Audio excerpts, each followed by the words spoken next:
Yeah, we are going live. 3, 2, 1.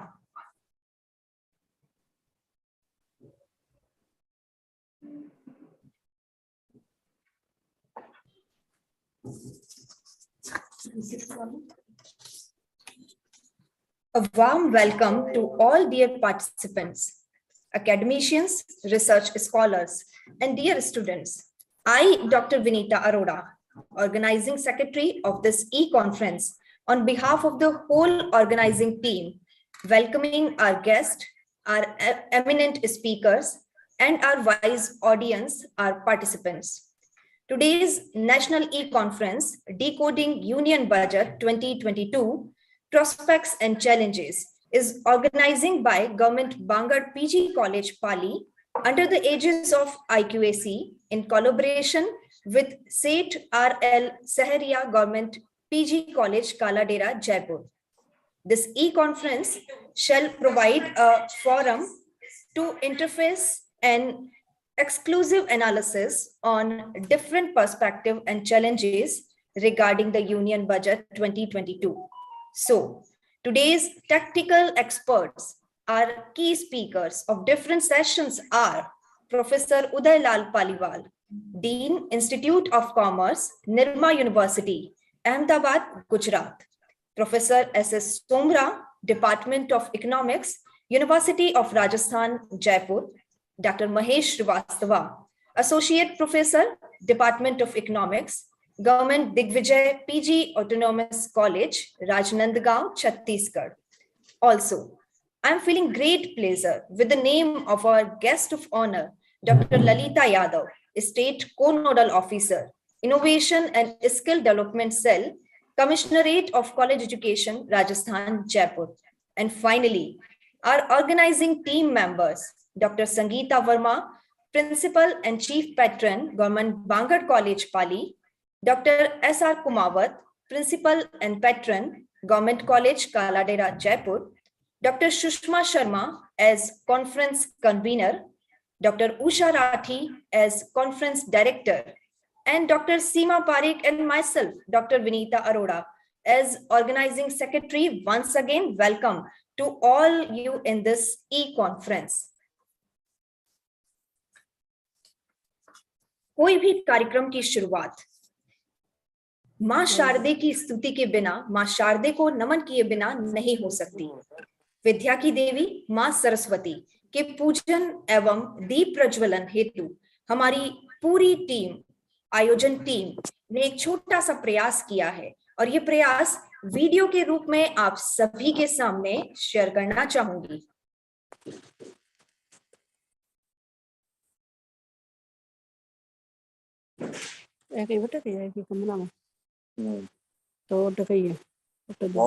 लगा दिया सभी से निवेदन, जूम मीटिंग पे जुड़े हुए सभी विद्वत जनों से निवेदन कि आप अपना स्पीकर, अपना माइक ऑफ रखें और मां सरस्वती जी के पूजन के लिए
ये थे मां सरस्वती को नमन करते हुए, मां सरस्वती की पूजा वंदना करते हुए हमारे संगोष्ठी के मुख्य संरक्षिका डॉक्टर संगीता वर्मा और हमारी पूरी टीम, साथ ही हमारे साथ ऑनलाइन जुड़े हुए इस संगोष्ठी के संरक्षक डॉक्टर एस.आर. कुमावत सर और साथ ही डॉक्टर सीमा पारिक, आयोजन सचिव, गवर्नमेंट कॉलेज काला डेरा से।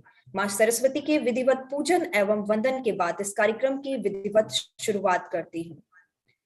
Now, this is the time to express our affection and regards to our respected speakers and our guest of honor with presenting e-bouquet to all.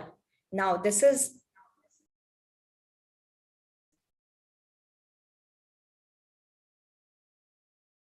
I'm sharing my screen.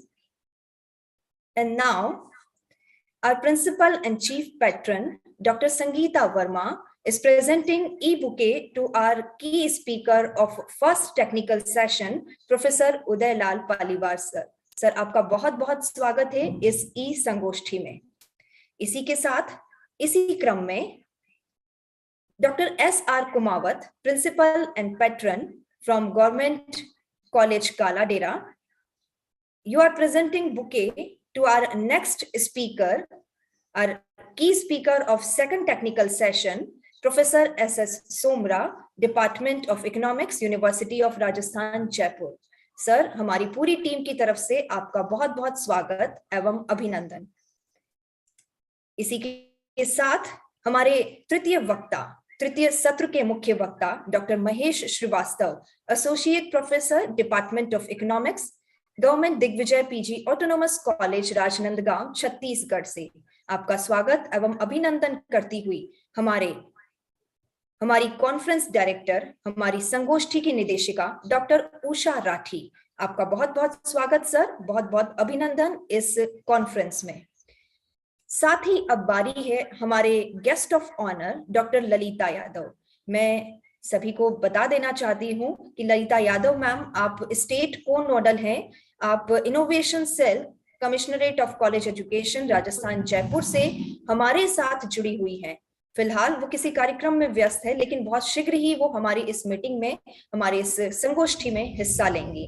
लेकिन आपके स्वागत एवं अभिनंदन के लिए doctor Sushma Sharma, government Bangur college Pali से आप conference convener के रूप में इस संगोष्ठी में अपना हिस्सा ले रही हैं। साथ ही गवर्नमेंट कॉलेज काला डेरा से हमारी आयोजन सचिव, organising secretary doctor Seema Pareek, आपके स्वागत एवं अभिनंदन के लिए गवर्नमेंट बांगड़ कॉलेज पाली एवं गवर्नमेंट कॉलेज काला डेरा से आमंत्रित। और मैडम इसी तरह से आपका बहुत बहुत स्वागत। सभी को धन्यवाद भी स्वागत की इस नवीन परंपरा के साथ। अब क्रम है आगे बढ़ने का। इस क्रम में अब मैं आमंत्रित कर रही हूं, now I am inviting doctor Sangeeta Verma, our chief patron and principal, Government Bangur College Pali, to present a welcome speech. Now, Dr. Sangeeta Verma, over to you.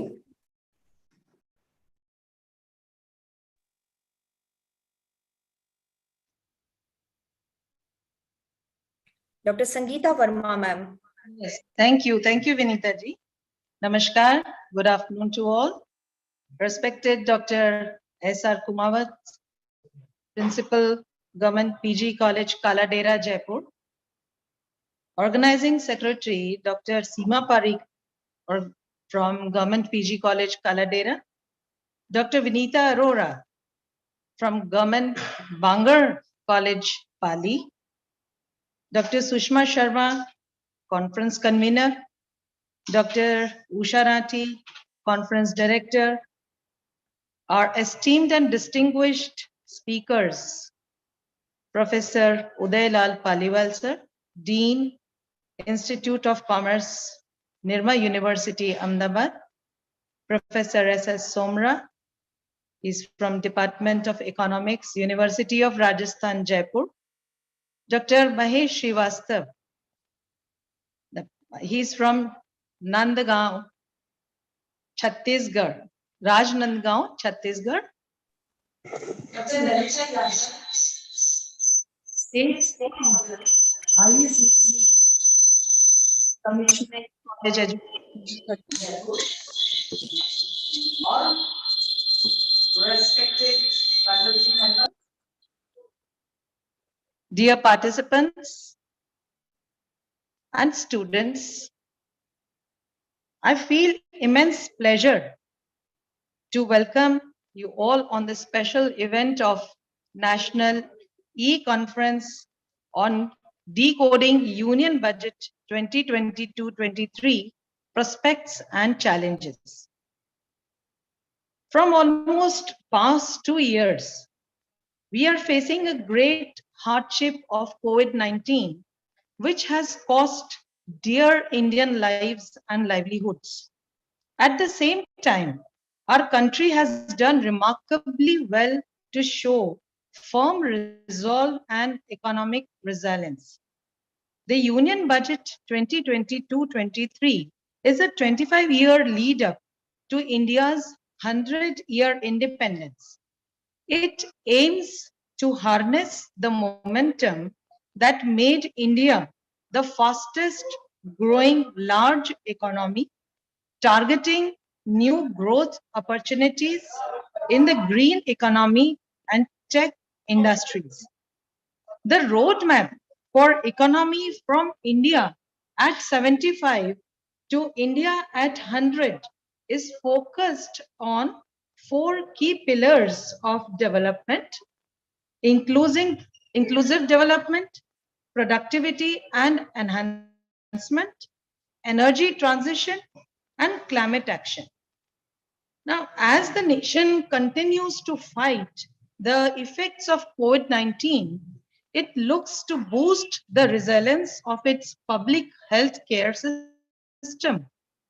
Alongside our digital platform to create better synergies among different healthcare stakeholders, the government is working towards universal access to healthcare facilities of all Indians. People from all walks of life have welcomed the Union Budget 22-23. For youth, this budget will give wings to their ambitions. The emphasis on futuristic technologies in all spheres is noteworthy and will benefit a cross-section of our citizens. It also brings more infra, more investment, more growth, and more jobs. Intent is great. Implementation is a challenge and a pressing need. Whether balance between challenges posed by recurring COVID-19 waves. So here today, we look forward to decode Union Budget 2022-23 from our learned speakers, from their valuable research and analytical work. I'm sure we all are going to be benefited to understand the budget in a simple way, and I wish a great success for the conference. I extend my best wishes on behalf of all staff members of Government BANGUR College PALI and Government PG College Kala Dera, wishing all the participants a very quality time with us. Thank you for your presence. Sincere and tremendous efforts put in by the conference convener, conference director, conference secretary, and all those associated with the conference in making deserve great appreciation. I welcome you all once again and hope you have a great time and wishing a great success for this conference. Thank you. Over to you, Vinita ji. Thank you. Thank you so much, ma'am, our principal and chief patron of this e-conference. Now, इसी बीच में हमारे साथ जुड़े हैं doctor Lalita Yadav ma'am and साथ ही doctor Vinod Bhardwaj, हमारे guest of honour इस conference में, इस ई कॉन्फ्रेंस में हमारे साथ में जुड़े हैं डॉक्टर विनोद भारद्वाज सर। आप नोडल है नवाचार प्रकोष्ठ कमिश्नरेट कॉलेज एजुकेशन राजस्थान से, और साथ ही डॉक्टर ललिता यादव, आप को नोडल है नवाचार प्रकोष्ठ कॉलेज एजुकेशन राजस्थान। आप दोनों का बहुत बहुत स्वागत है हमारी पूरी आयोजन टीम की तरफ से मैम, गवर्नमेंट बांगड़ कॉलेज पाली और साथ ही गवर्नमेंट कॉलेज काला डेरा जयपुर की तरफ से आप दोनों ही हमारे मुख्य अतिथि महोदयों का स्वागत एवं अभिनंदन। Thank you, Verma ma'am, for your kind words, for your sweet words, for welcoming our guest. Now, I'm inviting Dr. S.R. Kumawat sir, patron and principal, Seth R.L. Saharia Government PG College, Kaladera, Jaipur, for his address, for his blessings for our conference. Dr. S.R. Kumawat sir, our patron and principal, Government College, Kaladera. Thank you Vinita ji. Government college Bangur और Pali government college Kaladera के संयुक्त तत्वाधान में आप जो ये conference कर रही हैं, इसके लिए आपको बहुत बहुत बधाई और साथ में ही सभी को शुभकामनाएं। स्वागत करता हूं मैं सबका। और नवाचार प्रकोष्ठ से जो हमारे साथ डायरेक्टर से जुड़ रहे हैं, विनोद भारद्वाज जी, ललिता यादव, और जो स्पीकर्स हैं, उदयलाल जी पालीवाल, एस सोमरा, महेश श्रीवास्तव, मैं आप सबका इस कॉन्फ्रेंस में स्वागत करता हूं और आभार व्यक्त करता हूं बांगड़ कॉलेज प्रिंसिपल संगीता वर्मा जी का, जिन्होंने हमें आप जुड़ने का मौका दिया और हमें अपनी बात कहने का मौका दिया। देखिए, बजट जो है सबके लिए महत्वपूर्ण होता है, अतः बजट में जो भी चीजें सरकार देती है उनको बारीकियों से समझना और उनको विद्यार्थियों तक पहुंचाने का कर्तव्य एक शिक्षक का होता है, एक बुद्धिजीवी वर्ग का होता है। और इसके लिए ये जो कॉन्फ्रेंस की जा रही है, तो मैं सभी को बहुत बहुत बधाई देता हूं कि आपने बहुत ही अच्छे विषय पर ये सेमिनार आयोजित की है। और विनीता जी जो इसकी जो है संयोजक हैं, हमारी सीमा जी जो इस कॉलेज के ऑर्गेनाइजिंग सेक्रेटरी हैं, इन दोनों को भी मैं बधाई देता हूं कि आप बहुत अच्छे प्रोग्राम को लेकर के उपस्थित हुई हैं और आपको बहुत बहुत शुभकामनाएं। धन्यवाद। Thank you sir, thank you so much. Doctor S.R. Kumawat sir का आपकी शुभकामनाएं हमारे साथ हैं और इसीलिए ये सफल आयोजन संभव हो सका है। और मैं अपने सभी जुड़े हुए अतिथि महोदय, हमारे की स्पीकर्स को बता देना चाहती हूँ कि हम YouTube पर लाइव हैं और अभी हमारे पास 150 से ज्यादा प्रतिभागी जुड़ चुके हैं YouTube पर, और ये इसी तरह से चलता रहेगा। इस बीच में, इसी क्रम में मैं आमंत्रित करना चाहूंगी doctor Seema Pareek, organising secretary government college Kaladera Jaipur से, कि आप आए और इस कॉन्फ्रेंस की, इस ई कॉन्फ्रेंस की जो हमारी मुख्य थीम है, decoding union budget, prospects and challenges, आप इस थीम को रिवील करें, इनको हमारे प्रतिभागियों के सामने रखें। Doctor Seema Pareek ma'am.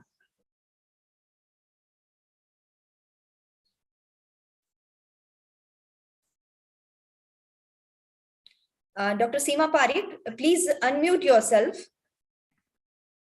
Yeah. आप सभी को मेरा नमस्कार and a very warm welcome to this National E-Conference.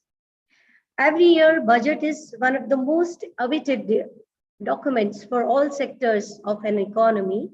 As we all know, budget is the annual financial statement of the estimates, receipts, and expenditure of the government. The budget 2020-23 recognizes the impact that the COVID-19 pandemic has had on education, health, infrastructure, industry, employment, and growth rate. For transformation of economy, inclusive growth, and sustainable development, various programs and reformative measures have been taken by the government of India, like PM Gati Shakti, Nari Shakti, Drone Shakti, Digital University, digital currency, digital banking units, and digital health ecosystem, etc. So we are here to understand the expectations and challenges of the budget by analyzing to 360-degree. Our esteemed speakers will unfold the insights of the major aspects of the budget. जो विद्यार्थी हमसे इस समय जुड़े हुए हैं, मैं उनसे ये कहना चाहूंगी कि इस कॉन्फ्रेंस में हम समझने जा रहे हैं कि इस बजट में जो यूनियन गवर्नमेंट ने प्रस्तुत किया था उसकी क्या जो है संभावनाएं हैं, क्या आसार हैं और क्या चुनौतियां हमारे सामने हैं। तो जैसा मैं समझती हूँ, मेरे विचार से जो बजट है वो जो इकोनॉमिक की थ्योरीज हमने पढ़ी है उनका प्रैक्टिकल एस्पेक्ट है बजट। जैसे कि हम देखते हैं कि बजट में पैसा आता है और जाता है, तो सरकार रेवेन्यू लेती है, तो वो दो रूप हो सकते हैं, किस तरह से वो ले सकते हैं, टैक्स से ले सकती है और नॉन टैक्स रेवेन्यू उसका हो सकता है। टैक्स में भी अब देखें तो वो डायरेक्ट टैक्स हो सकता है और इनडायरेक्ट टैक्स हो सकता है।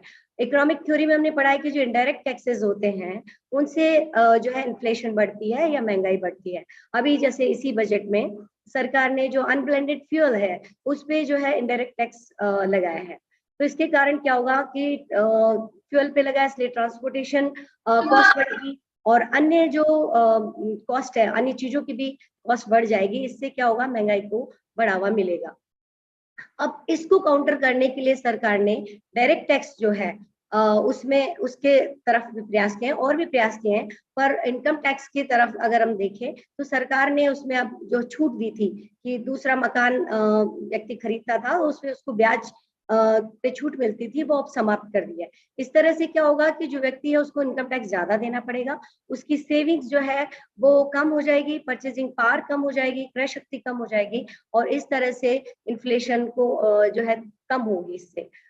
तो हम देख रहे हैं कि जो पैसा आया उसमें भी सरकार अपना डिसीजन लेती है और अब पैसा जो आया उसको खर्च कैसे करेगी, तो उसके लिए भी सरकार जो है, अगर भारतीय अर्थव्यवस्था के संदर्भ में हम देखें तो पहली बात तो देखेगी कि भारत में इस समय आवश्यकता किस चीज की है, कौन सा मेजर इशू है जिनको मीट आउट करना जरूरी है।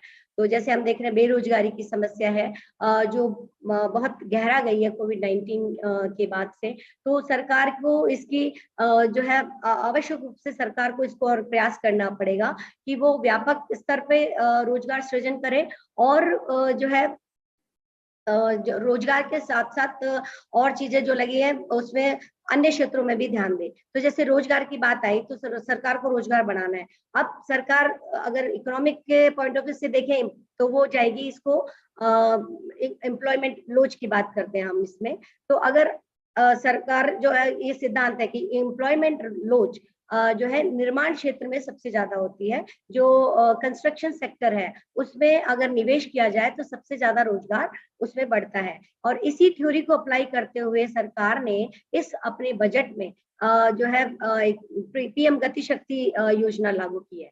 तो इसके अंतर्गत जो 16 मंत्रालय हैं उनको एक ही प्लेटफॉर्म पे लेकर और उनसे जो है वो क्या करेंगे कि जो कंस्ट्रक्शन के द्वारा जो कंस्ट्रक्शन सेक्टर है, निर्माण क्षेत्र है, उसके माध्यम से जो है इंफ्रास्ट्रक्चर डेवलपमेंट और एम्प्लॉयमेंट जनरेशन का कार्य वो करने जा रहे हैं। तो भारत सरकार ने भी इकोनॉमिक की थ्योरी है उसको अप्लाई किया है और इसको बजट में पीएम गति शक्ति के नाम से जो योजना शुरू की गई है तो उसमें इंफ्रास्ट्रक्चर डेवलपमेंट भी होगा और जो है एम्प्लॉयमेंट जनरेशन भी होगा। तो मैं विद्यार्थियों से जो हमसे जुड़े हैं इससे यही कहना चाहूंगी कि हम इस रूप में बजट को समझने का प्रयास करेंगे तो हमारे लिए ज्यादा लाभदायक होगा। That's all from my side and thank you very much. And one request I want to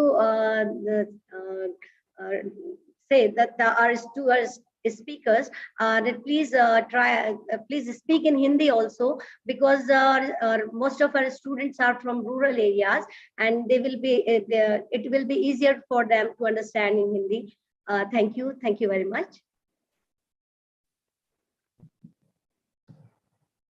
Thank you so much, Dr. Seema Parikh. हाँ, पर फिर ये फोन यहीं रखना पड़ेगा तुमको। बैटरी तो है ना? जुड़ी नहीं है। Thank you so much, Dr. Seema Parikh ma'am. मैं अब इस बीच में हमारे पास डॉक्टर विनोद भारद्वाज, आप आदरणीय श्रीमान सर का मैसेज हमें मिला है, हमारी पूरी टीम को उन्होंने बधाई प्रेषित की है और हमारे स्वागत से वो अभिभूत हैं। और आपने मैसेज लिखा है, thank you so much for your welcoming words. Sir thank you so much to you कि आप हमारे इस कॉन्फ्रेंस में, हमारी इस ई कॉन्फ्रेंस में जुड़े और हमारी इस कॉन्फ्रेंस का ओहदा आपने बढ़ाया। Thank you sir, thank you so much.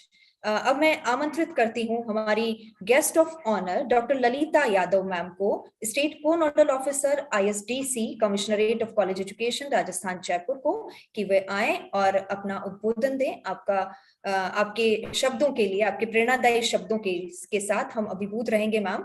Doctor Lalita Yadav ma'am. Thank you Vinita, thank you so much. आज आयोजित हो रही इस नेशनल ई कॉन्फ्रेंस के chief pattern, conference convener, conference director, organising secretary एवं अन्य पदाधिकारीगण, फेलो गेस्ट स्पीकर, सहभागीगण एवं साथियों, अतिथि रूप में आमंत्रित करने के लिए आप सभी आयोजकों का हृदय से आभार, धन्यवाद। मुझे ये कहते हुए खुशी है कि दो राजकीय महाविद्यालयों, राजकीय महाविद्यालय पाली एवं राजकीय महाविद्यालय कालाडेरा के संयुक्त तत्वावधान में आयोजित हो रही इस नेशनल ई कॉन्फ्रेंस का जो विषय चुना गया है वह अत्यंत प्रासंगिक एवं सारगर्भित है। अर्थशास्त्र विषय की अध्येता एवं इस प्रकार के विषयों पर मेरी अभिरुचि के कारण यह विषय मुझे न केवल रुचिकर लगा, अपितु यह अंतरसंकर समझ की दृष्टि से उपादेय है। मैंने अभिरुचि वर्षीय केंद्रीय बजट 2022-23 का अध्ययन किया और उसी तरह कल 23 फरवरी को राज्य बजट को सुना भी, देखा भी। वैसे भी मेरा अध्ययन विषय, जिसकी मैं सदैव स्वयं को विद्यार्थी ही समझती हूँ, इस प्रकार के अध्ययनों एवं अवलोकनों के लिए प्रेरित करता है। यह मेरे विषय का विषय क्षेत्र है और कर्म क्षेत्र का भाग है। मैं इस अवसर पर भारत के केंद्रीय बजट 2022-23 के संबंध में केवल शिक्षा एवं कृषि मदों जैसे कुछ पक्षों पर ही अपना मत रखना चाहूंगी।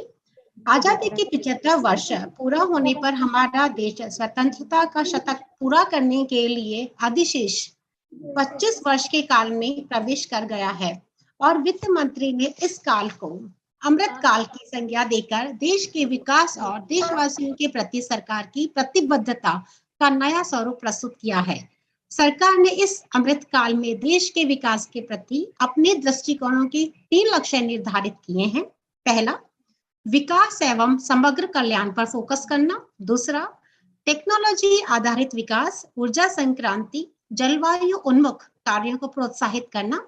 तीसरा, निजी निवेश से प्रारंभ करके प्रधानतः सार्वजनिक पूंजी निवेश व्यवस्था को स्थापित करना। इन लक्ष्यों के लिए सरकार ने 4 प्राथमिकताएं तय करके अपने समग्र एवं समावेशी विकास के मॉडल को साधने का संतुलित प्रयास किया है। पहला, समस्त प्रकार के परिवहन मार्गों एवं आधारभूत संरचना विकास केंद्रित परियोजनाओं को प्राथमिकता देने के लिए पीएम गति शक्ति, जिसकी चर्चा अभी सीमा पारिक जी ने भी की थी। दूसरा, समावेशी विकास। तीसरा, निवेश का वित्त पोषण। चौथा, उत्पादकता संवर्धन एवं निवेश, उदयमान अवसर और ऊर्जा संक्रांति और जलवायु परक कार्य। कोरोना प्रकोप की प्रथम एवं द्वितीय लहर के कारण अर्थव्यवस्था में जो गिरावट आई, इसके बाद देश की अर्थव्यवस्था में अपेक्षा से अधिक जो सुधार दृष्टिगत हुआ, उसे इस बजट में राष्ट्र की सुदृढ़ आर्थिक प्रतिरोधक क्षमता के रूप में ही आंका गया है। और वास्तव में कोरोना के कारण जिस प्रकार के सामान्य कयास भारतीय अर्थव्यवस्था की अवनति के लिए लगाए गए, वे निर्मूल एवं निराधार साबित हुए। अर्थव्यवस्था में सुखद सुधार हुआ है। परिणति यह है कि कोरोना की देश में तीसरी लहर से ना तो लोग भयभीत हुए और ना ही अर्थव्यवस्था में कोई गिरावट दर्ज की गई। इन सभी पक्षों पर गौर करते हुए यदि देश के केंद्रीय बजट को देखा जाए तो निश्चय ही यह देश के विकास को सुदृढ़ता, निरंतरता एवं गति प्रदान करने वाला प्रतीत होता है। जहां कोरोना की प्रथम व दूसरी लहर के कारण देश में बेरोजगारी की भयावह स्थिति उत्पन्न हुई, तो इनके उपरांत राज्य एवं केंद्र द्वारा संगठित असंगठित दोनों ही क्षेत्रों में रोजगार अवसर सृजन करने, उद्योगों को संबल प्रदान करने के लिए विभिन्न प्रकार के आर्थिक पैकेजेस व रियायतें प्रदान कर हर संभव रोजी रोटी की व्यवस्था को प्राथमिकता दी और परिणाम यह है कि आज देश में कोरोना जनित रोजगार विहीन वर्ग पुनः आर्थिक संलग्नता के साथ साथ सीमांत एवं पूर्णकालिक कार्मिक श्रेणियों में सम्मिलित हुआ है। Centre for monitoring Indian economy CMIE की रिपोर्ट्स के अनुसार भले ही आज देश में बेरोजगारी दर 6.57% है, जो कि अधिक है, फिर भी यदि इसकी तुलना मई 2021 से की जाए, जब यह दर 11.84% पर पहुंच गई थी, उसकी तुलना में कम ही है। 1 फरवरी 2022 को जब केंद्रीय बजट पेश किया गया तो बेरोजगारी दर 6.67% थी, जो कि 22 फरवरी 2022 को 8.06% पर आ पहुंची है। इस अंतरदशा को आर्थिक मंदी अथवा अर्थव्यवस्था में गिरावट के रूप में नहीं देखा जा सकता। वरन इसे अंतरराष्ट्रीय परिदृश्य में हो रहे परिवर्तनों एवं नव शिक्षित युवाओं का रोजगार आयु वर्ग में सम्मिलित होने के प्रतिफल तथा स्थिर अर्थव्यवस्था प्रक्रियाओं के कारण अनुपातिक रोजगार सृजन नहीं हो पाने के प्रभाव स्वरूप परिणाम के रूप में हम इसे देख सकते हैं या देखा जाना चाहिए।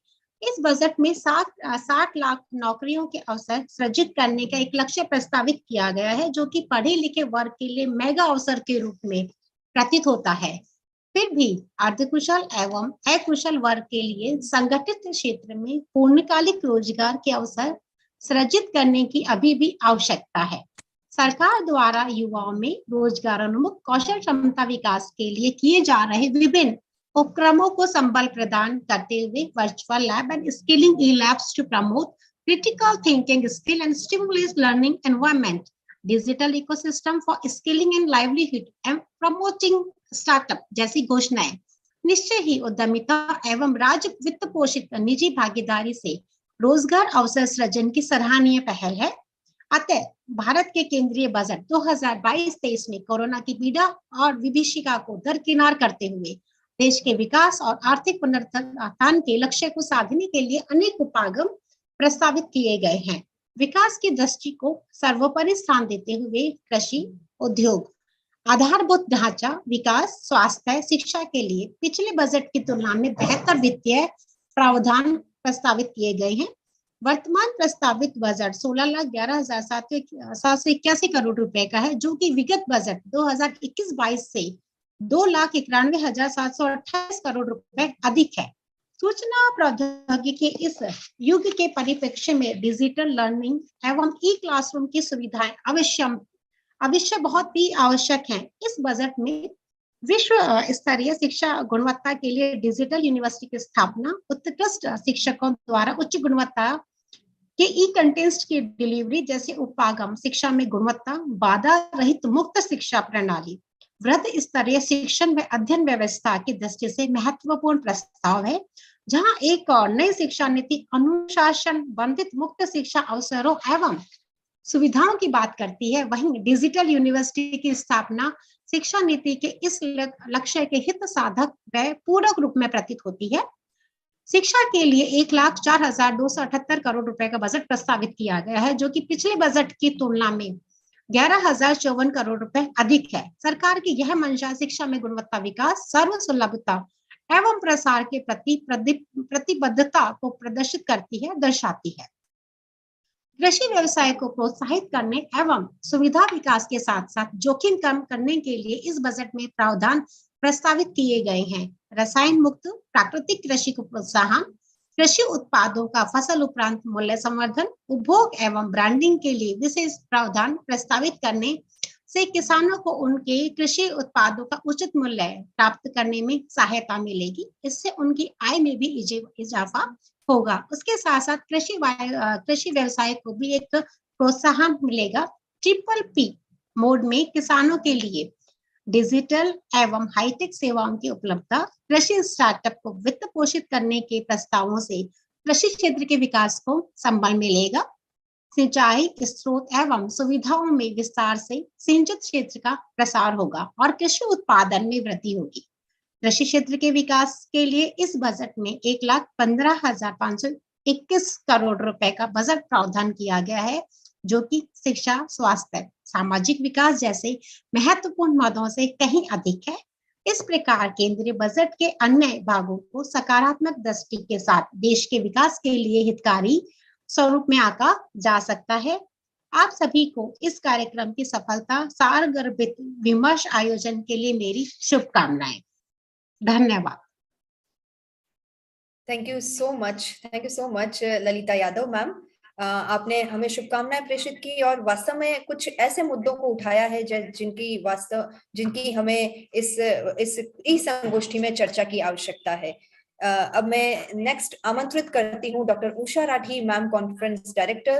आपसे निवेदन मैम, संक्षेप में आप अपना एड्रेस प्रस्तुत करें। Doctor Usha Rathi ma'am. Thanks, Vinita. Respected Principal Ma'am, Principal Sir, organizing team members, faculties and dear students. आज की हमारी सी कॉन्फ्रेंस का विषय है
बड़ी निवेश राशि है। हालांकि इसके अगेंस्ट राजस्व प्राप्तियां 22.45 लाख करोड़ रुपए ही अनुमानित की गई हैं और इसलिए 6.9% राजकोषीय घाटा रखा गया है। लेकिन सरकार आश्वस्त है अगले आने वाले वर्षों में राजकोषीय घाटा वो लगातार कम करेगी और 2025 तक इसे 4% तक लाने का प्रयास किया जाएगा। साथियों, ये बजट पिछले वर्षों की बजट की तुलना में एक नए विजन के साथ लाया गया है, जिसमें कई बातें ICT, startup, 5G spectrum, digitalisation, कई बातें इसमें की गई है। इंफ्रास्ट्रक्चर सेक्टर में 25,000 किलोमीटर नेशनल हाईवे के निर्माण की बात की गई है और इसके लिए 20,000 करोड़ रुपए का प्रावधान भी रखा गया है।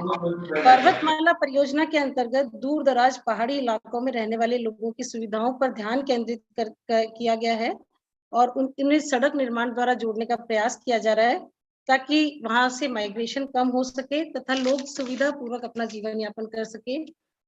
इस बजट में सस्टेनेबिलिटी पर भी विशेष ध्यान दिया गया है और इसी को लेकर river links projects, energy projects आदि की बात की गई है। शिक्षा के क्षेत्र में भी, जैसा मैम भी पहले काफी बता चुकी हैं, शिक्षा के क्षेत्र में डिजिटलाइजेशन को बहुत अधिक बढ़ावा दिया गया है। डिजिटल यूनिवर्सिटी शुरू करने की बात कही है और इसके साथ साथ क्लास 1 to 12 के लिए टीवी चैनल्स की संख्या को 2 से बढ़ाकर 200 करने की घोषणा हमारे वित्त मंत्री जी ने की है ताकि देश के लगभग सभी हिस्सों में रीजनल लैंग्वेजेस में पढ़ाई को प्रमोट किया जा सके। वर्ष 2025 तक ऑप्टिकल फाइबर के थ्रू दूर दराज के गांवों में भी इंटरनेट सुविधा पहुंचाने की बात की जा रही है। स्वास्थ्य के क्षेत्र में भी डिजिटलाइजेशन को प्रमोट करते हुए डिजिटल हेल्थ डायरेक्टरी बनाने की बात सरकार ने की है, जिसमें देश के सभी हिस्सों में उपलब्ध हेल्थ प्रोवाइडर्स, हेल्थ सर्विसेज की जानकारी सुलभ तरीके से सभी लोगों को मिल पाएगी और इस महामारी के इस काल से सबक लेते हुए सभी लोग इन सुविधाओं का समय पर उचित फायदा ले पाएंगे। गरीब लोगों के लिए सरकार ने PM आवास योजना के तहत 60 लाख अफोर्डेबल हाउसेस के निर्माण का लक्ष्य रखा है और इसके लिए 48,000 करोड़ रुपए का प्रावधान भी किया गया है। स्टार्टअप्स, स्किल फॉर्मेशन, सब पर बहुत ध्यान दिया गया है। RBI ने डिजिटल करेंसी लॉन्च करने की बात की है। हालांकि सरकार ने एम नरेगा आदि स्कीम्स में बजट आवंटन नहीं बढ़ाया है। ऐसा लगता है सरकार लोगों को फिश देने के बजाय फिशिंग सिखाने पर ज्यादा जोर दे रही है, अर्थात स्किल डेवलपमेंट पर सरकार का विशेष ध्यान है। इसके अतिरिक्त भी कई प्रावधान इस बजट में किए गए हैं, जिनको आगे आने वाले तकनीकी सत्रों में हमारे विषय विशेषज्ञगण आपसे आपको अच्छे से आपके साथ उसकी चर्चा करेंगे। मेरा आपसे विशेष अनुरोध है कि आप सभी हमारे विषय विशेषज्ञों के बात को ध्यान से सुने। पूरी इस परिचर्चा में आप लाइव रहकर इसको सुने, इसको समझें, ताकि हमारा ये जो हमने ये एक प्रोजेक्ट लिया है हाथ में, इसको हम इसका उद्देश्य हम पूर्ण कर सकें। इसके साथ ही यदि आपकी बजट से संबंधित कोई भी शंकाएं हैं, तो आप अपनी शंकाएं जो YouTube पर जुड़े हुए हैं, वो लोग अपनी शंकाएं चैट बॉक्स पर डाल सकते हैं, और हमसे हमारे तक जो भी आपकी शंकाएं आएगी, हमारा पूरा प्रयास रहेगा कि हम अपनी विषय विशेषज्ञ टीम के साथ मिलकर आपकी सभी शंकाओं का समाधान करने का पूरा प्रयास करेंगे। मुझे आशा ही नहीं, पूर्ण विश्वास है कि हमारी इस कॉन्फ्रेंस को सुनने के पश्चात आप सभी को केंद्रीय बजट को समझने के लिए एक नई दिशा मिलेगी और आप इसे अच्छी प्रकार से समझ पाएंगे। आगे आने वाले बजट में भी आप इसको इसके बारे में कुछ इसको कंपैरेटिव इसकी एनालिसिस कर पाएंगे, क्योंकि बजट सभी के जीवन को प्रभावित करता है। बजट केवल इनकम टैक्स से रिलेटेड नहीं है, इसकी सभी घोषणाएं सभी व्यक्तियों को प्रभावित करती है। आप सबने मुझे सुना, आपका बहुत बहुत धन्यवाद। Thank you so much ma'am, बहुत ही धन्यवाद। और इस बीच में वक्त हो चला है हमारे स्पीकर्स का, हमारे तकनीकी सत्रों का, और इस बीच में मैं आपसे बता देना चाहती हूँ कि हमारे इस ई संगोष्ठी हेतु 600 आवेदन, 600 रजिस्ट्रेशन हमें प्राप्त हुए हैं, और इसमें सैकड़ों लोग हमारे साथ यूट्यूब पर लाइव हैं। यहाँ पर मैं अपने प्रतिभागी जो यूट्यूब पर जुड़े हुए हैं उनसे निवेदन करना चाहूंगी, तकनीकी सत्र प्रारंभ होने जा रहे हैं। आपके किसी भी तकनीकी सत्र के संबंध में यदि कोई भी प्रश्न है तो उसे आप यूट्यूब पर भेजिए, मैं आपके प्रश्नों को संबंधित स्पीकर तक लेकर जाऊंगी। तो निवेदन है, प्रथम तकनीकी सत्र, the first technical session we are going to start, and the first technical session the key speaker is professor Udaylal Paliwal sir. You are the Dean, Institute of Commerce, Nirma University, Ahmedabad, Gujarat. You are an experienced academician with a demonstrated history of working in a higher education industry. Your specialization in accounting and finance, with about 2.5 decades of lecturing experience acquired in India, Ethiopia, Namibia, and now as Dean, Institute of Commerce, Nirma University. You are skilled in e-learning, analytical skills, data analysis, lecturing, and higher education leadership. Sir, you are a strong educational professional, graduate from Mohanlal Sukhadia University, has also served as Deputy Chairperson of the Boards of Trustees of the Namibia Business School, as well as the member of the Public Accounts and Auditors Boards of Namibia. You have several publications to your credit. You are also a reviewer for various referred journals in the business, finance, and management areas. Sir, we are feeling great pleasure to listening you on the topic Union Budget, some reflection. Now over to you, sir, Professor Udaylal Paliwal, sir.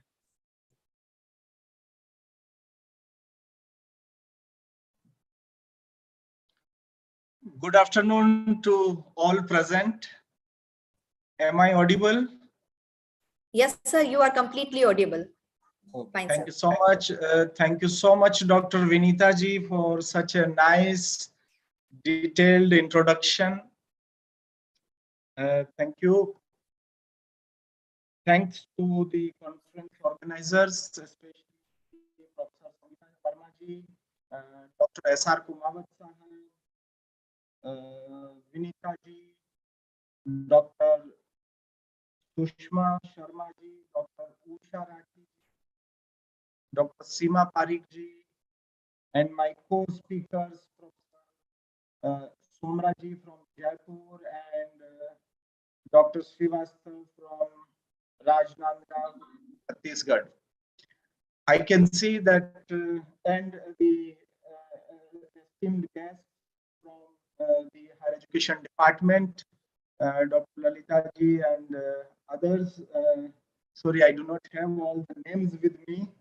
And today I'm a little bit challenged with technology. So kindly bear with me. Since we started about 30-40 minutes back, I had connectivity issues already 4 or 5 times. I hope for next few minutes we do not have any glitches. So I can see that a lot of effort has gone into planning and organizing of this very important webinar on decoding union budget. In fact, when Dr. Vinita ji approached me, I said, look, this is not my field. I am an accountant, and then I am more of an administrator for past 20 years. But when she insisted, I said, okay, let me share my views, my concerns with the participants. And believe me, it has been a wonderful experience to listen to all the speakers so far. And I'm impressed that, we have apart 3 speakers that you have listed, Dr. Vinita ji. We have, many of subject matter experts who have shared their views. Sana career guidance का वो देने हैं, व्याख्यान देने हैं डोंगरगढ़ में, तो कल आएंगे। रागिनी जी, काम का Ragini ji, mute yourself. Thank you. Yeah, so I was saying that it was very interesting to listen to the impressive deliberations so far. I will be very brief because in fact, we are having our 3rd cycle NAC accreditation. Team is visiting us very soon. We are having meetings on daily basis at 1:30 p.m. every day. So I was given about 45 minutes to join, say, around 2:15. So given that we are already approaching 4 o'clock, I will try to be very brief. Kindly bear with me. I was told by Dr. Vinita ji that we have, large number of students. Is PPT visible, Vinita ji? PPT? Yes, sir. Your PPT is not showing. Not showing? Okay. Sorry for that. It says host disabled participant screen sharing. Okay, so let me continue talking, and meanwhile you can do something. So my presentation would be mainly about 3 things. First, I would spend a few minutes on key highlights of budget 22-23, though it has been very well in detail presented by previous speakers already, but I'll spend few minutes again on that. And then we will do some sort of comparison. We will look at, budget data for past few years and compare it with current data. And we will also look at, some key numbers comparing ourselves with other countries. Sorry for interruption. Now you can share your screen, sir, please. Okay, let me try. Yes. So now it allows. So is it visible now? Yes, sir. Yes, sir. It's clearly visible. Fine. Thank you. So those will be 3 areas. I would be spending roughly 5-7 minutes on each of them. And as I was told that, there will be many students also participating in this webinar, I thought that let me start with asking them this question: what budget is and why we need it? But now I think they are not able to interact directly with us. They can't answer, right? Yes, sir. Yes, sir. You can't interact with the audience. Okay.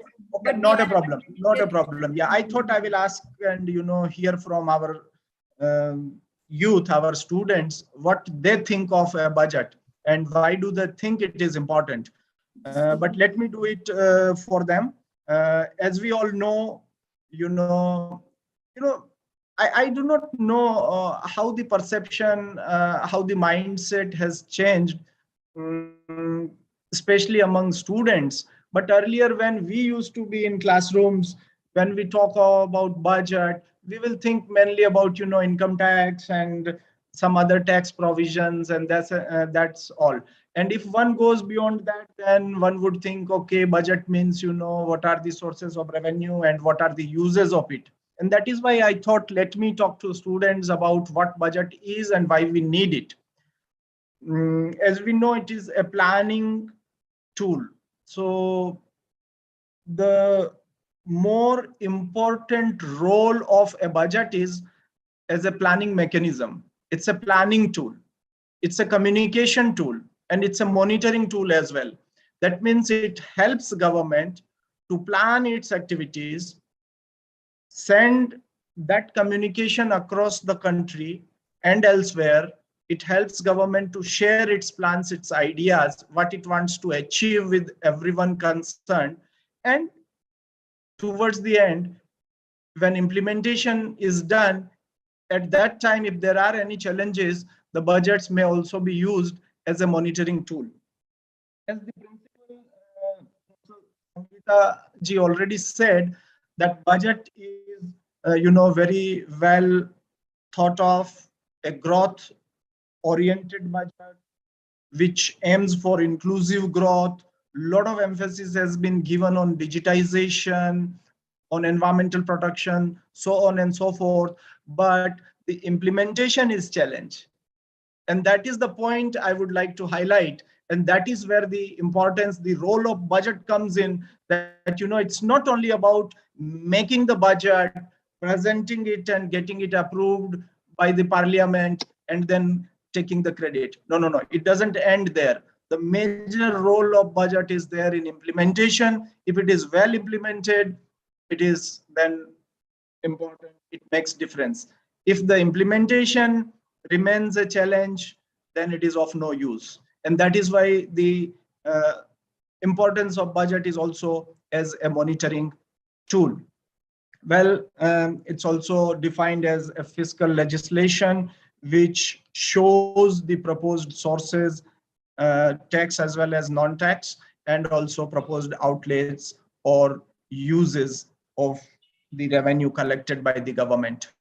And it conveys strategic direction and priorities. The priorities, as we have, it has been already 3 weeks since the budget was presented in the parliament. We have read about it a lot in the press, in the print, in the electronic media, on television. So by now, it has become kind of old story. So most of us are very well aware about what the strategic directions and priorities are. Now let us quickly look at some of the key numbers or statistics.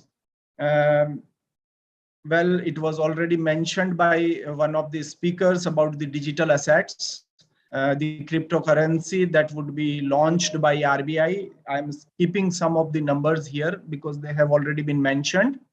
So there will be 30% tax on it. So, given the developments in the blockchain technology, cryptocurrency, and other relevant fields, government of India has finally, accepted that let us also welcome the cryptocurrencies, but as a means of having some sort of control, 30% tax has been proposed there. The another interesting fact in this year's budget is the big allocation for Prime Minister's Awas Yojana, which is about 48,000 crore. The other very ambitious thrust is on PM Gati Shakti Master Plan, the infrastructure project related to road, rail, aviation sectors. It is planned that we shall have 25,000 kilometers of new national highways, which is going to be a big achievement. which is something we should all welcome. The other interesting development, though most of the tax regime has been left as it is, it was not touched much by the current year's budget, but the long-term capital gain tax, the surcharge, which used to be, earlier 35-37%, has been kept at 15%. And I have a concern here, colleagues, ladies and gentlemen.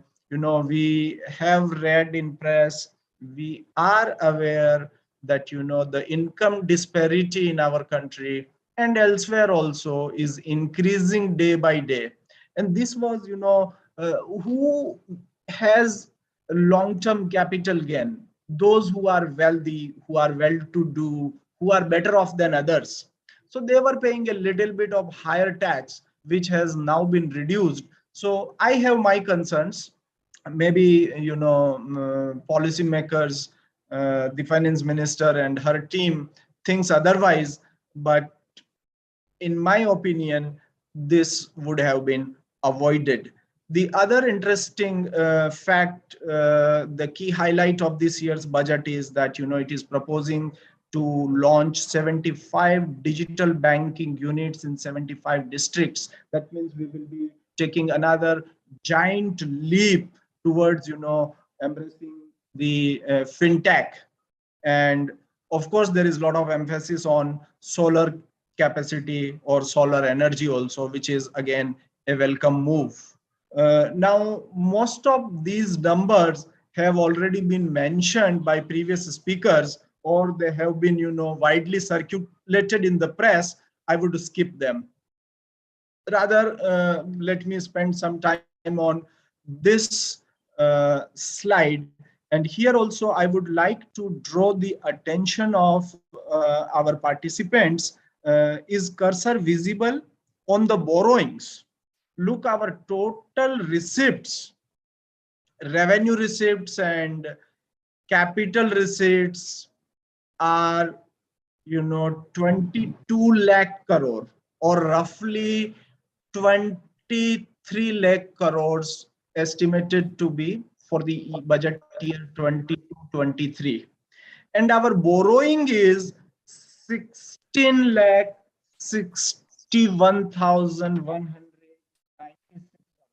Now, if I convert it into the percentage, it gives me roughly 72%. 72%. That means our borrowing is 72% of our other income, which is an alarming sign. And if you look at the borrowing over the years, on this slide I have data only for 3 years, but if you look at the data for past 10-20 years, you would find that during past 10-12 years there has been a steep growth in the borrowing. And currently, if we compare our borrowing with total receipts, it is 72%. If we compare it with our total expenditure, it is roughly 42%. That means 42% of our planned activities are financed by loans. And this reminds me of that Sanskrit proverb which says that, let me translate it in Hindi because I could not recall all the Sanskrit words. It says कि जब तक जियो आराम से जियो, उधार लेकर घी पियो. ये आपने भी बहुत बार सुना होगा. ये कहावत मुझे बहुत बार याद आती है, और पिछले कुछ सालों में केंद्र सरकार और राज्य सरकारें, मुझे लग रहा है कि इसको अच्छे से इनको एम्ब्रेस किया है, इसको एक्सेप्ट कर लिया है. And that is why the percentage of borrowing is continuously increasing. जी, hello, is there a question? No. So when we look at these numbers, the budget summary, my focus is always on this row which is borrowings. And it raises an alarm, a big question, that nearly half of our expenditure is possible, whether it is revenue expenditure or capital expenditure, infrastructure related expenditure, or whatever, is coming from borrowed money.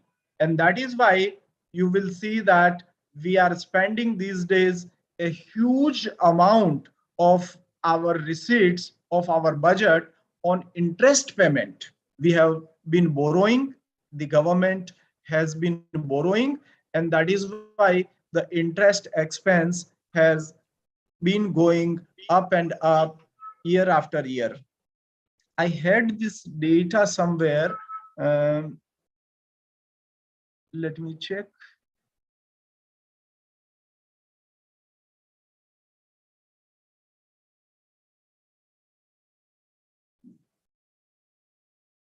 It's not there, but it's a huge amount. Yeah, it is here, interest payment number 4. If you look at interest payment, it is 9,40,000 crore. And if we convert it to the percentage of total expenditure or total budget, it is 24%. That means 1/4 of our expenditure or 1/4 of our total revenues is going simply towards interest payment. Forget about the repayment of the loan, forget about anything else. So 25% of your revenue, 25% of your total expenditure is going towards interest payment, which is a big, alarming sign, and one has to think about it.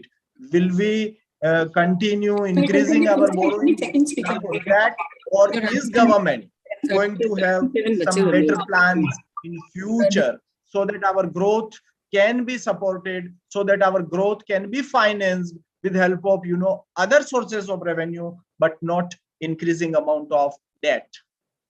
Now this is a breakup of receipts, which again shows that we are depending a lot on borrowings. If you look at numbers over the past 10 years, you would see that our gross tax revenue increased only 3 times. But if you look at borrowing, which is at the bottom of the slide, is increased almost 5 times. So the numbers here are giving us a snapshot of how the finances of Indian government are shaping over the period of time. The tax revenue increased only 3-fold, but at the same time, your borrowing increased 5-fold. So one can understand that which direction we are going, and that is why if you look at our rating as a nation, Moody's rating or CRISIL rating or S&P rating, if you compare our rating with China or other peers, you will find that we lag far behind, and perhaps that is the reason that we are borrowing more and more. Scheme-wise allocation has already been shared by various speakers, which shows the strategic direction government is planning to go. Say for example, the access to safe drinking water is still a challenge, and that is why we see that the allocation for Jal Jeevan Mission has been increased by 33%. National Education Mission, the allocation has been increased by 28%, which is a good sign. This is our bread and butter. But then the question that remains there is, quality. So I'm glad, to repeat and to underline that, government is paying attention to these important sectors of economy. But when it comes to implementation, when it comes to service delivery, there is absence of mechanism which can ensure delivery of quality service, and that is the concern I have. So if you look at numbers, they all look very good, they look rosy, but if you look at the ground level realities, why I'm saying that, on the previous slide we saw that the government borrowing over the past 10 years has increased 5 times. Now, have you seen a good growth or increase in the quality of life? And the answer perhaps would be, no. So most of the growth, most of the development is unplanned, I would say. So why I'm raising this concern here? Because we have, youth with us, we have the educators, we have the learners, we have the future of the country with us. And that is why I want to raise this question, that if we do not pay attention to the delivery of services or products, delivery of the services or products which are of good quality, then these numbers are of no use. So I'm not going to go through all the numbers here. I just wanted to highlight one or two of them. And this is a story of subsidies. It appears to be a good sign, because at least those who are taxpayers, they always complain that, look, this is our money, taxpayers' money, which then government distributes or gives away in subsidies, farm subsidy, food subsidy, fertilizer subsidy, this subsidy, that subsidy. So at least there is some, decrease on subsidies. Maybe, better accountability is there, but only time to come will tell us, because these numbers always keep changing. And many times we have seen in previous budgets that revised budgets or revised estimates are significantly different than the original budgets. So time to come will only tell us whether this welcome change would remain or not. Here we have ministry-wise expenses. You can see the highest increase, 5-fold increase for Ministry of Defense. Road transport and highways, we have seen, roads being built across the country. Communications Ministry is among those that got, highest allocation this year, highest percentage increase. Housing and Urban Affairs. So these are some of the good signs. If we look at budget deficits over the years, the percentage wise, it's more or less same. But if you look at absolute numbers, as the size of budget has tremendously grown, the allocations, the budget deficit has also exponentially grown. And if we compare ourselves with the budget, when we try to analyze, understand, decode our budget, we can't do that in isolation, because we live in a global village. World today is called to be a global village. So let us, have a quick look at some of the numbers, such as, personal income tax rate. Well, in India, it goes up to 42%, but that is only in respect of very few individuals, high net worth individuals. Otherwise, it is 30% plus surcharge, so say roughly 34%. When you look at countries such as China, it's 45%, USA 37%, Japan, it is 56%. Look at corporate tax rate. Also, our tax rates are, competitive. Except Russia and US, ours is lower than other countries. And despite these efforts, when it comes to, industrial production, export of manufactured goods, we are not competitive. So this raises a big question mark that despite these incentives in the form of lower tax, why we are not able to be competitive when it comes to manufacturing. And the other question that comes to my mind is that, is government simply,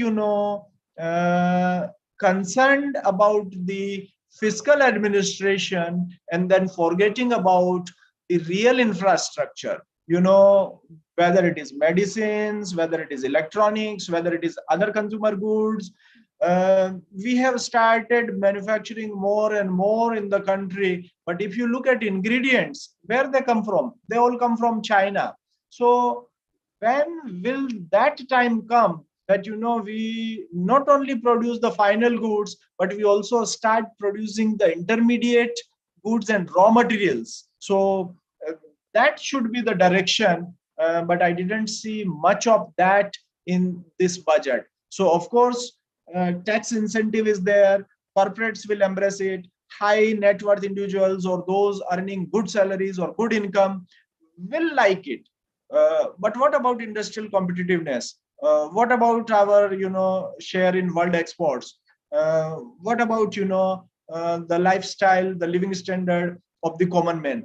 So many of those questions have been ignored. Of course, superficially, they have been addressed, but how to achieve it, how to implement it is the question that still remains, a challenge. Some of the questions, and when I say that implementation is a big challenge, I will cite some examples here. I did compare this year's budget with last year's budget, right? And you will recall that in last year's budget, the FM and later on the media and others, everyone highly publicized something called National Monetization Plan. This is, in my view, nothing but, just another way of borrowing, so that, it doesn't go to your financial statements of the government, the Consolidated Fund of India. It is not shown as a borrowing there, but it is shown as something else. But it is nothing but simply borrowing. Now, last year, there was so much hype about it. If you look at this year's budget, there is no mention about it. So where is the continuity? Where is the consistency? That is my question. The second concern that I want to raise through this presentation today is, in this year's budget, there has been, a very specific mention about battery swapping policy. We all know that, government wants to reduce CO2 emission. Government wants us to, use more electric vehicles. Fine. So that strategic direction is already there. Necessary steps can be taken. But when the union budget talks about a simple thing such as battery swapping policy, it tells me, is it so important? That means if you give direction to the industry that you have to, increase the number of electric vehicles, obviously there would be need of charging.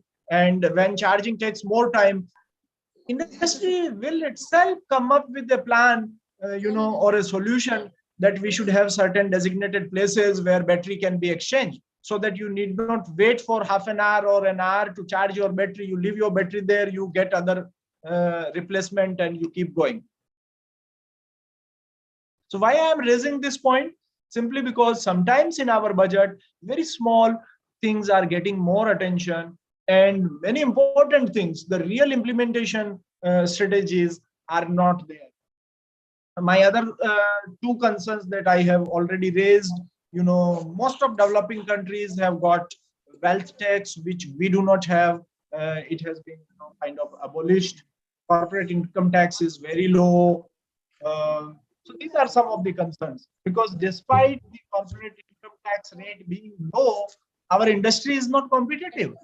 So in my opinion, there is time to rethink that, is this tax incentive creating enabling environment? And if not, let us not go behind this only.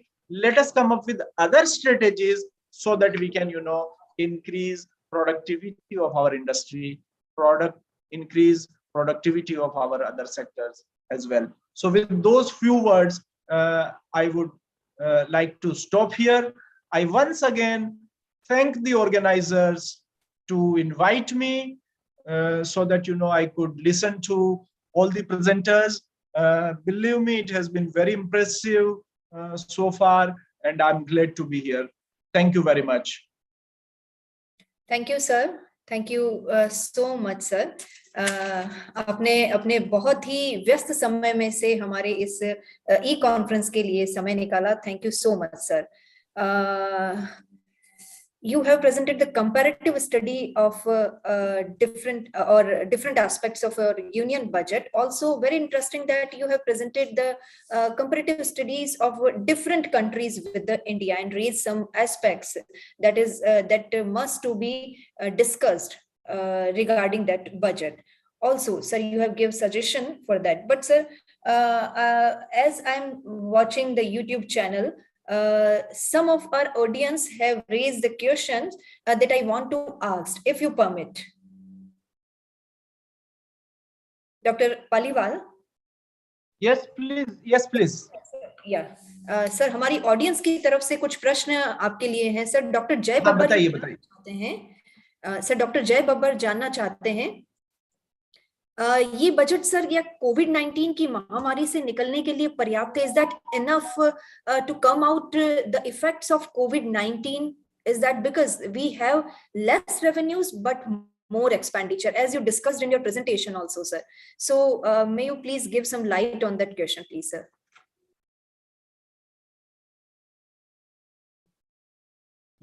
Thank you very much for that very interesting question.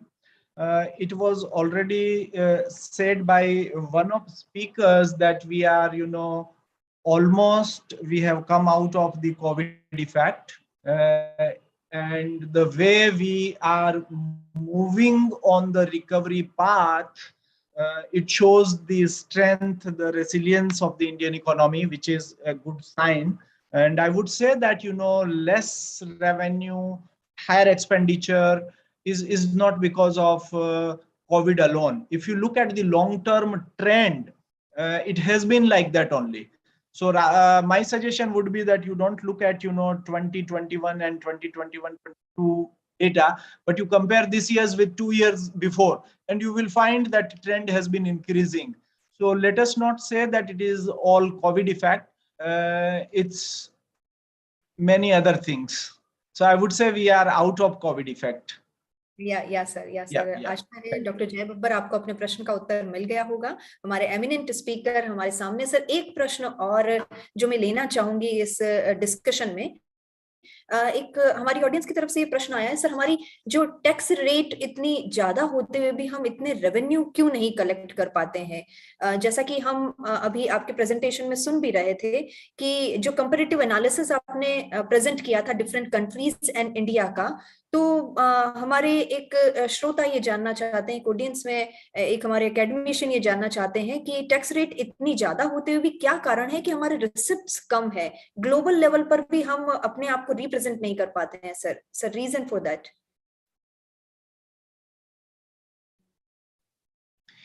Well, there are several reasons, and I'm sure some of these issues will be addressed by the two speakers during the seminar. But if you look at the size of our economy, number one, that is small compared to other developed countries. We are still 2-3 about to become $3 trillion economy compared to our population. So if you look at per capita numbers, we are far behind. On aggregate level, yes, we appear to be big, but on per capita basis, we are very far. Number one. Number two, there has not been infrastructure development for many years, and that is why we are on the path and we are trying to move very fast or to fill that gap. So that is another reason. The other reason may be cited as pilferage or losses or due to corruption or whatever. So the amount which is meant for a specific purpose, I won't say much there, but we all know that it is not put to the right use always. A lot of it goes to other uses. So these are some of the causes that keeps us behind. Ji, sir. Hope I answered. Yes, sir. Of course, you have discussed many points regarding that question. Hope our audience are satisfied. And sir, as I am watching the YouTube channel, the excellent presentation, the thumbs up is given by the audience to you, sir. So very much thank you for presenting here, sir, and accept our invitation for a short notice, sir. So thank you so much. Now, sir, you can stop sharing. Okay. So that we can go on a main screen. Yeah.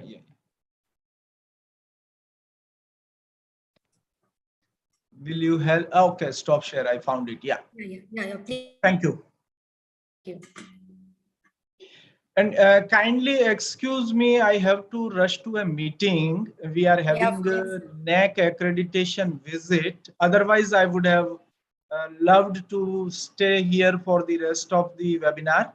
I know I am going to miss the deliberations to be given by experts, but sorry, I have no choice. Yeah, no issue, sir. So thank you so much, sir, for giving your time, your valuable time to our conference. Thank you, sir. Thank you so much. Thank you so much. Now, audience, this is the time for our second technical session. And in this second technical session, we have the eminent key speaker of Professor S.S. Somra. I want to give an introduction of Dr. Professor S.S. Somra. You are the department, you are from the Department of Economics, University of Rajasthan, Jaipur. You are a great academician with the field of interest in teaching and research development, economics, public politics, and econometrics. Professor Somra has published 5 books and more than 80 research papers, articles in various reputed national and international journals, and edited volumes and completed one UNICEF project on childbirth registration on 1920, one UGC research project survey, also from Election Department, Government of Rajasthan in 2018 and 2020.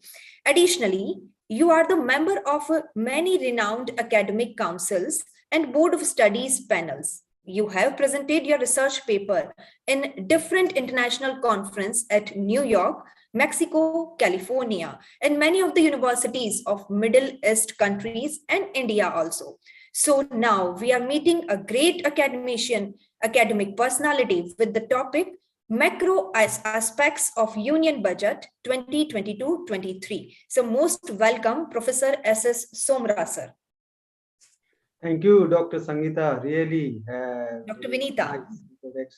Dr. Vinita Arora, sir. Sorry. Okay. Dr. Vinita, really a very nice introduction and presented by you about me. So, first of all, good noon to everyone. And really, I'm very much thankful to organizers of this seminar, particularly Dr. S.R. Kumawat, Principal, S.L. Saharia Government College, Kaladera, Dr. Sangeeta, Principal, Government BANGUR College, PALI, Dr. Usha Rathi, Dr. Seema, Dr. Vinita, and guest of honor, Dr. Lalita, key speakers, Dr. Uday, Dr. Mahesh, and all those who are connecting with these lectures. So once again, I am very much happy and delighted now sharing this lecture with you all. So first of all, no doubt, lot of things already discussed by our earlier speakers at micro level with data and etc. And sometimes they have also presented their criticisms. But my understanding, what I want to say about this budget, that is slightly, I would like to say, it is nothing except to a statement, document, or bill of the government that reflects 3-year vision of the economy. 3 year, that means past, that has gone, present, current, and the forthcoming, that means 2022 and 23rd. So this is the basic statement that presented by Finance Minister, no doubt. And what are the expectations and what will happen? These all things are depends, no doubt, in forthcoming time. But really, what they have expected, what they want, that they have reflected. So those things I will try to explain and touch in my presentation. So first of all, very slightly, we know budget consists of two parts: revenue and capital. So the government revenue basically inflow and expenditure appear in the revenue budget. Tax and non-tax revenue are two types of revenue. Is there revenue expenditure are the cost of the government day-to-day operations and the numerous services it provides to its residents. So the government runs a revenue deficit when the revenue expenditure exceeds revenue inflows. So this is a simple philosophy of budget that are presented by any finance minister anywhere in democratic setup country of the world.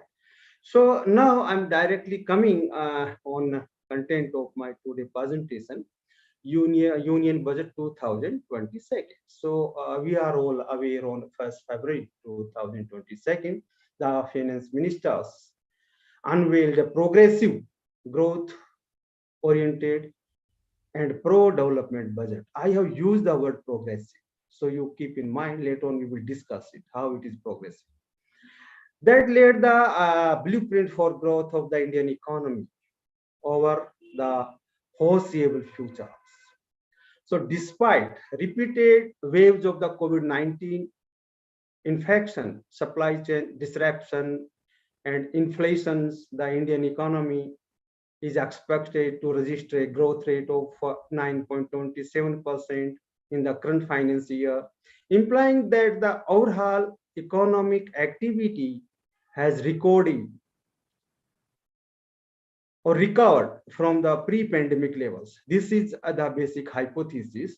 So the economic growth rate for 22nd, 23rd projected almost 7.8%. The finance minister was quite clear about her intentions of steering India towards sustainable and inclusive development by providing a strong support to several sectors of the economy and a special focus to emerging sectors like solar power and electric vehicle infrastructure. This budget also sets its clear focus on strengthening the digital infrastructure by leveraging technology across areas such as health, ecosystem, education, skilling, financial services, and compliance. So budget 22nd, 23rd looks to lay down the foundation of a long-term macroeconomic vision and is centered around ramping up infrastructure, going digital, and enabling MSMEs from PM Gati Shakti initiative to extending credit support for MSMEs. The budget looks to provide the framework for inclusive growth also. So with an aim to boost domestic manufacturing and create jobs following an increase in unemployment over the last 2 years. The Union Budget 22nd, 23rd revolves around 4 key pillars. Number 1, inclusive development. Number 2, productive enhancement. Number 3, financing investment.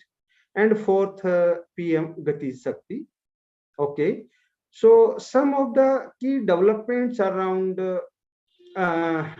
key developments announced under the inclusive development pillar are Har Ghar, Nal Se Jal, 3.8 crore households to be covered. PM Awas Yojana, PM Devi to fund infrastructure and social development based on fed needs of the Northeast aspirational blocks program for development of lagging blocks of aspirational districts, vibrant village program, targeting development of village on northern border left out from the development gains, digital banking by post office, 100% of post offices to come on the core banking system, digital payments, scheduled commercial banks to set up 75 digital banking units in 75 districts. So there is no denial that the pandemic took a toll on education, especially at government-run schools. The budget has come relief with the one class, one TV channel program of PV e-Vidya, which will be expanded from 12 to 200 TV channels to enable states in providing supplementary education in regional language for classes 1 or 5 to 12. So with the pandemic accentuating mental health programs in people across ages, the government has announced a plan to set up a national tele-mental health program in India. While this will lead to a boost in mental health segment, other essential services in the healthcare sector did not receive the required impetus. Some of areas that is still see a rollout of national digital health ecosystem, national telemental health program for quality counseling, integrated architectures, Mission Shakti, Mission Vatsalya, Saksham Anganwadi, and Posan 2 to be launched, and last but not least, 2 lakh Anganwadi to be upgraded to Saksham Anganwadi. Okay, so on the this is the inclusive aspects. On the productivity enhancement and investment front, certain crucial steps like integration of central and state level system through IT bridge, end-to-end online e-building system, and utilizing surety bonds in government procurement, support to 5G under PLI scheme, and opening defense research and development for industry, startups, and academia were also announced. So at the same time, certain measures like issuance of cheap immediate e-passports and providing a battery sweeping policy as an alternative to setting up charging station in urban areas will make a positive impact on the way of living. So for this productivity enhancement, what government did, first of all, the extension of emergency credit line guarantee scheme, ECLGS, by rupees 50,000 up to March 2023, with a special focus on allowing hospitality sector is crucial to facilitate its faster recovery. The credit support has also been provided in the form of credit guarantee fund trust for micro and small enterprises, CGTMSE, revamped with credit of rupees 2 lakh crore for micro and small enterprises. So these initiatives will help financial institutions to mitigate risk and stimulate credit outreach to MSMEs. So the government also announced interlinking of Udyam, eSram, NCS, and ASIM portals and providing services such as credit facilitation and entrepreneurial opportunities. So this will certainly aid in the MSME sectors, formalizing the growth. So clearly it was a growth focused budget. There is a dependence or a reliance on public investment to drive the economy. So over the medium term, it can crowd in the private sector capital expenditures as well, which is our view in 2022. As the economy recovers, the private sector or capital expenditure is going to come back. So at nearly 2.9% of the GDP, the most talked about aspect of the budget is clearly the 7 trillion rupees spent on capital expenditure for the next fiscal, up to 25% from the revised estimate of 6 trillion in the current year. So this include higher spending on the 7 engines of Gati Shakti, road, railways, airports, ports, mass transport, waterways, and logistic infrastructure. So the increased capital expenditure will have a multiple effect on the economy. So attracting more private sector investments and creating more income and employment, upstream in a virtuous cycle. So while the increased allocation towards capital expenditure is a welcome decision, it would be imperative for this to be spent in a timely manner. So a couple of positive, it has talked about the capex or capital expenditure growth of 35% year on year in financial year 2023 over financial year 2022. Revised estimates after accounting for the Air India equity infusion. So capex as a percentage of GDP is almost touching 3% in financial year 2023. So compared with 2.6% in the financial year 2022. So this was less than 2% in financial year 18 and to financial year 20. So which is the pre-COVID period. So clearly there is a huge focus that the government is putting on capital expenditure.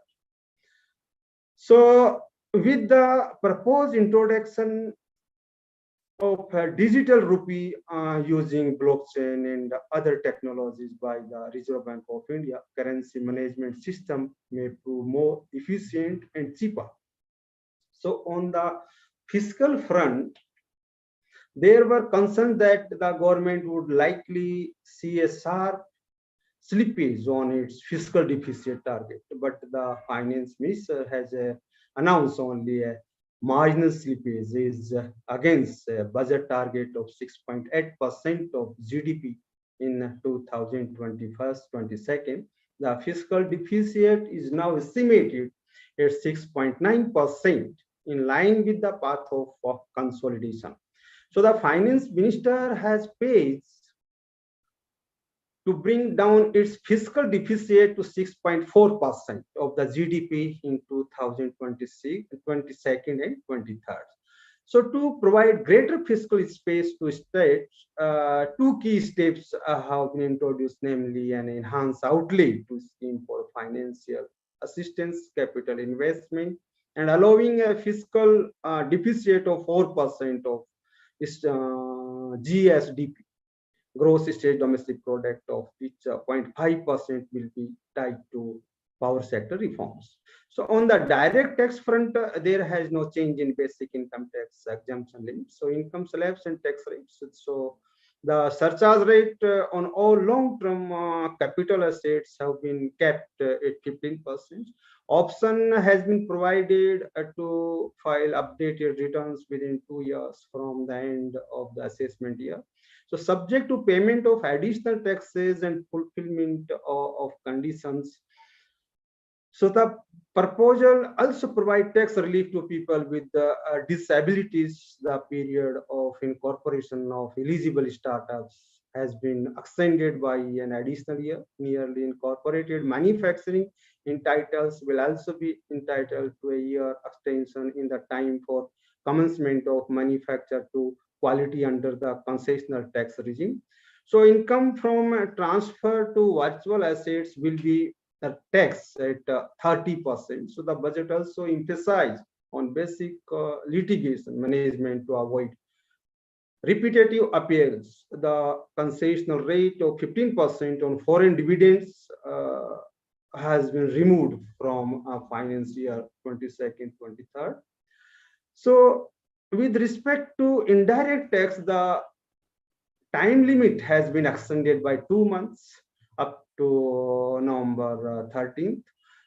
So with respect to transactions of previous finance year, such as saving of credit, issuance of credit note, so to pump prime the economy, the budget emphasized on Prime Minister Gati Shakti National Master Plan as a transformative approach to boost economic growth and sustainable development.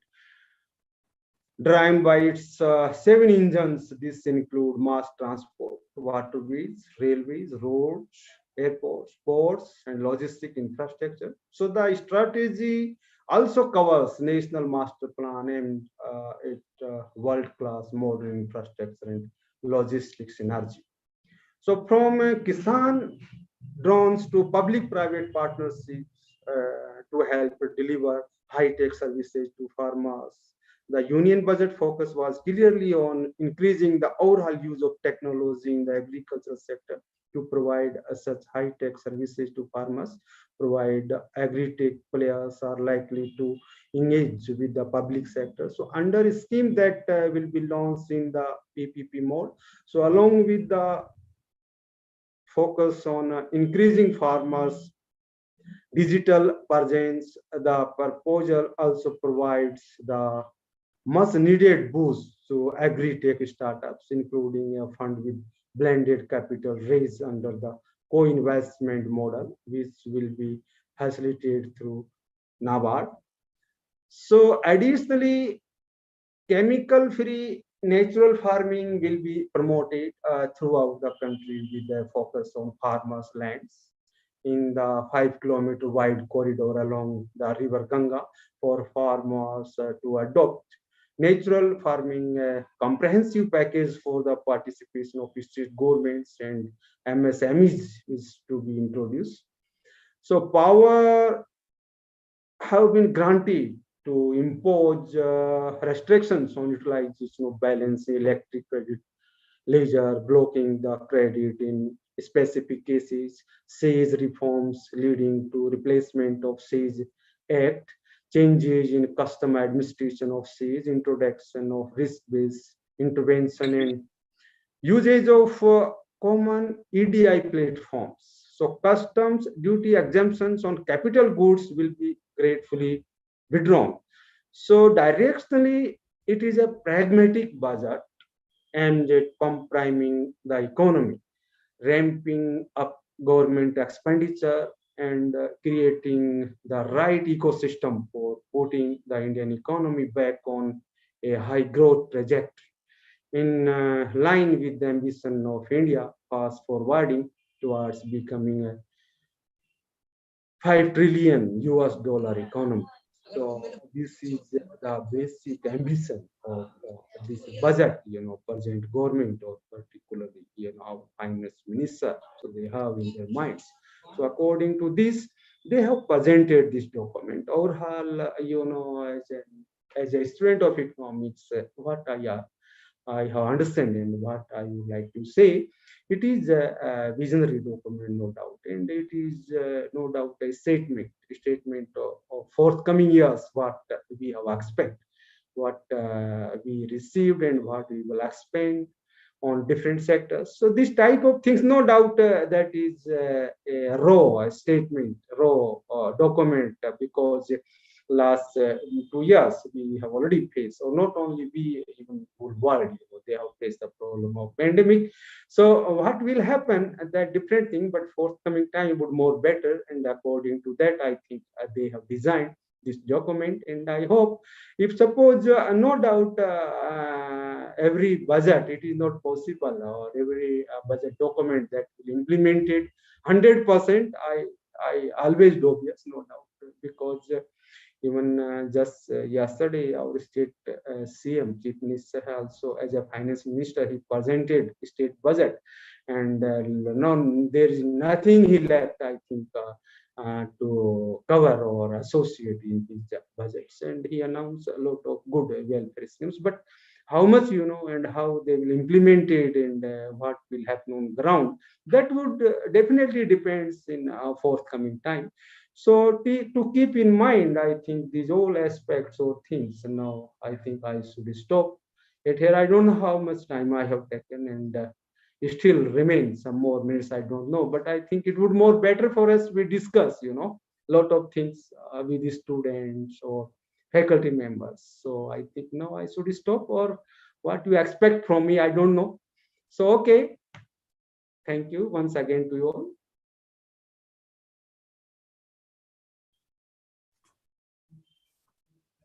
Yeah, thank you, sir. Thank you so much for your explanatory speech on the macro aspects of current budget.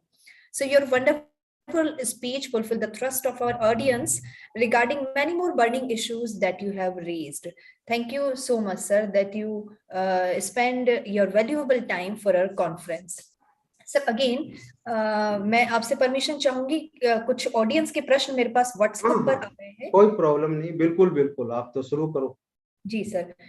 Sir प्रश्न ये है कि again pandemic situation से related प्रश्न है, क्या हम इस पैंडेमिक सिचुएशन में जिस तरह से हमारी अर्थव्यवस्था बिल्कुल डाउन जो चली गई थी, क्या हम इसे ओवरकम करते हुए आगे बढ़ पाएंगे? ये जो करंट बजट है वो किस तरह से हमें शो करता है कि किस तरह से हम इस सिचुएशन को ओवरकम करके एक डेफिनेटली बहुत अच्छा विजनरी बजट है, और ऐसा सोच के ही सरकारों ने कि अब पेंडेमिक फेज लगभग ओवर हो गया है, तो उसी हिसाब से एक लॉन्ग टर्म विजनरी बजट इन्होंने कि बेसिकली हमारे क्या कि इंफ्रास्ट्रक्चर फैसिलिटी जो है, लॉजिस्टिक इंफ्रास्ट्रक्चर बहुत पुअर है। क्यों जनरली हम अपने आप को तुलना करते हैं यूएसए से और चाइना से, लेकिन उनका जो इंफ्रास्ट्रक्चर फैसिलिटी हमारे से बहुत आगे है। तो सरकार ने वही एक लॉन्ग टर्म प्रोस्पेक्ट्स ध्यान रखते हुए, और ईस्टर्न पार्ट में सब रोड्स वगैरह इनको बनाना है पीपीपी मोड पे, हमारा जो एग्जिस्टिंग इंफ्रास्ट्रक्चर उसको और मजबूती देनी है। तो इसमें इनका मेन मोटिव यही है कि आने वाले टाइम में हम ये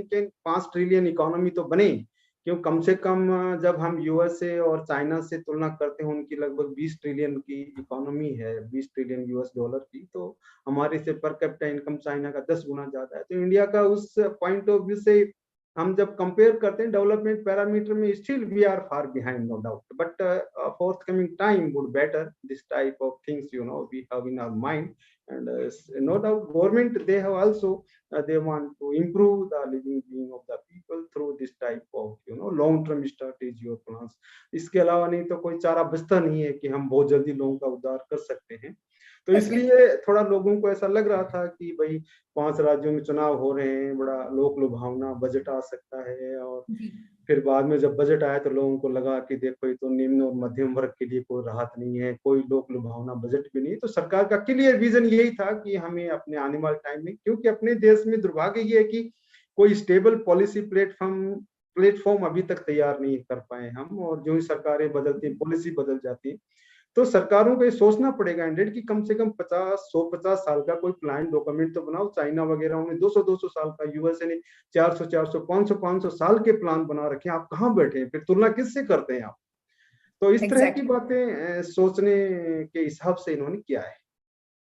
जरूर से सर, डेफिनेटली हमारी सरकार लगी हुई है कि हम किस तरह से इस मंदी से बाहर आ सकें और देश को विकास की गति पर आगे बढ़ा सकें। सर एक और प्रश्न, मैं यहाँ पर सचिन कटियार हैं, लेक्चरर जो हमारे साथ जुड़े हुए हैं, उन्होंने वो बात करना चाहते हैं, पुरानी करेंसी जो सरकार ने बंद कर दी थी उससे गरीबों को बहुत नुकसान हुआ है।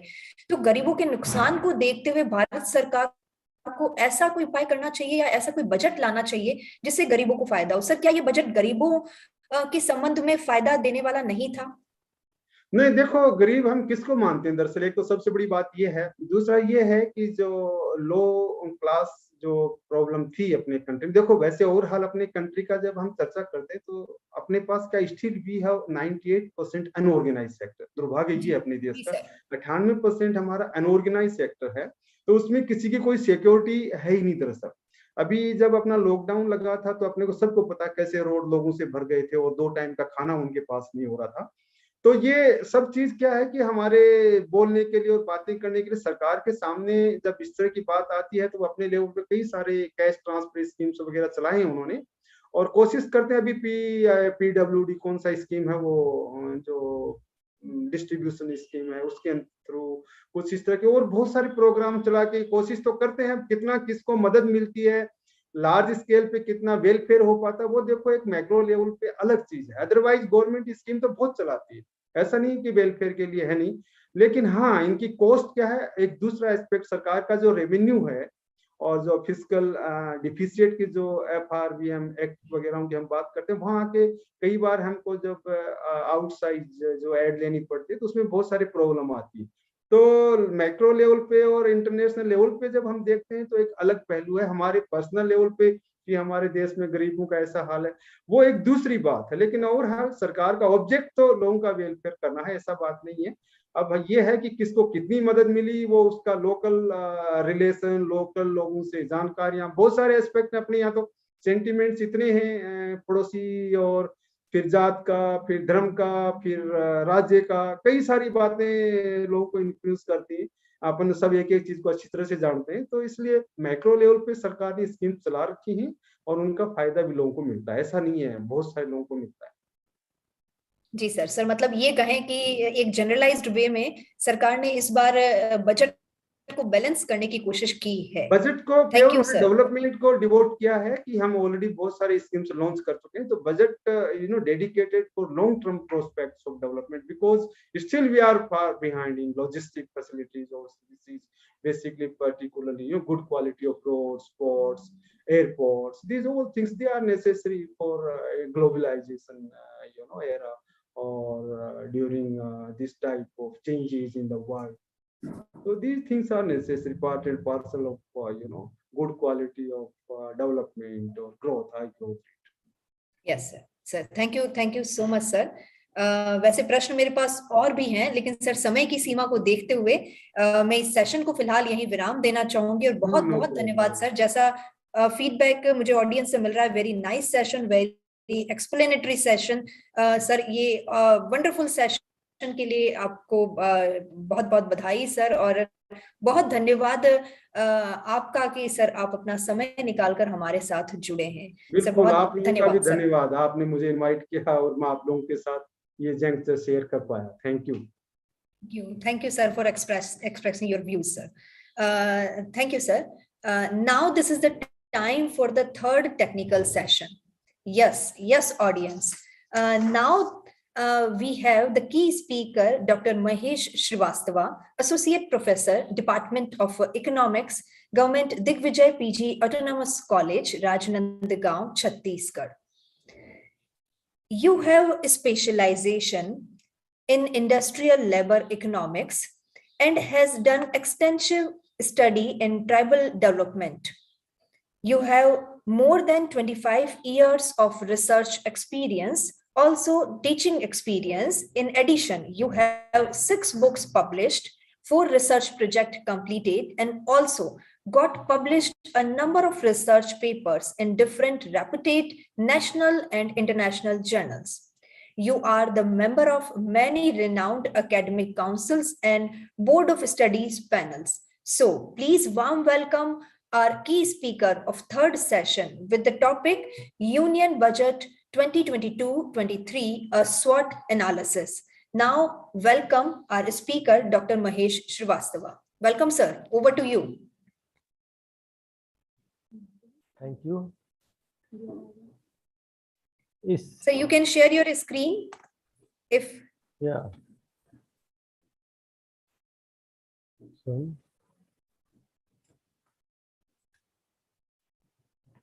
1 minute. Yeah, sir, it's visible. Visible? Yeah, sir. Thank you, sir. Okay.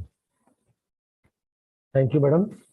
इस नेशनल वेबिनार के मुख्य संरक्षक एवं शासकीय बांगुर पीजी महाविद्यालय पाली के प्राचार्य doctor Sangeeta Verma, government college Kaladera के प्राचार्य डॉक्टर कुमावत, और वेबिनार में उपस्थित विशेषज्ञ doctor Paliwal, doctor Somra, webinar के संयोजक डॉक्टर सुषमा शर्मा, निर्देशक डॉक्टर उषा राठी मैडम, सचिव विनीता अरोड़ा मैडम, आयोजन समिति के सभी सदस्यों और सभी प्रतिभागियों को मेरा नमस्कार है। बहुत अच्छा विषय आपने लिया है। ये करंट या बर्निंग टॉपिक हम इसे कह सकते हैं, और इसकी चर्चा पूरे देश में हो रही है, इसलिए ऐसा विषय आप लोगों ने चुना है। आप सभी को धन्यवाद। मैं अपनी बात स्लाइड के माध्यम से करना चाहूँगा। तो मैंने कोशिश की है कि इसे कैसे मूल्यांकन किया जाए। तो मूल्यांकन करने की शुरुआत अपन करते हैं। वर्ष 2022 के लिए जीडीपी ग्रोथ 9.2% रहने का अनुमान है।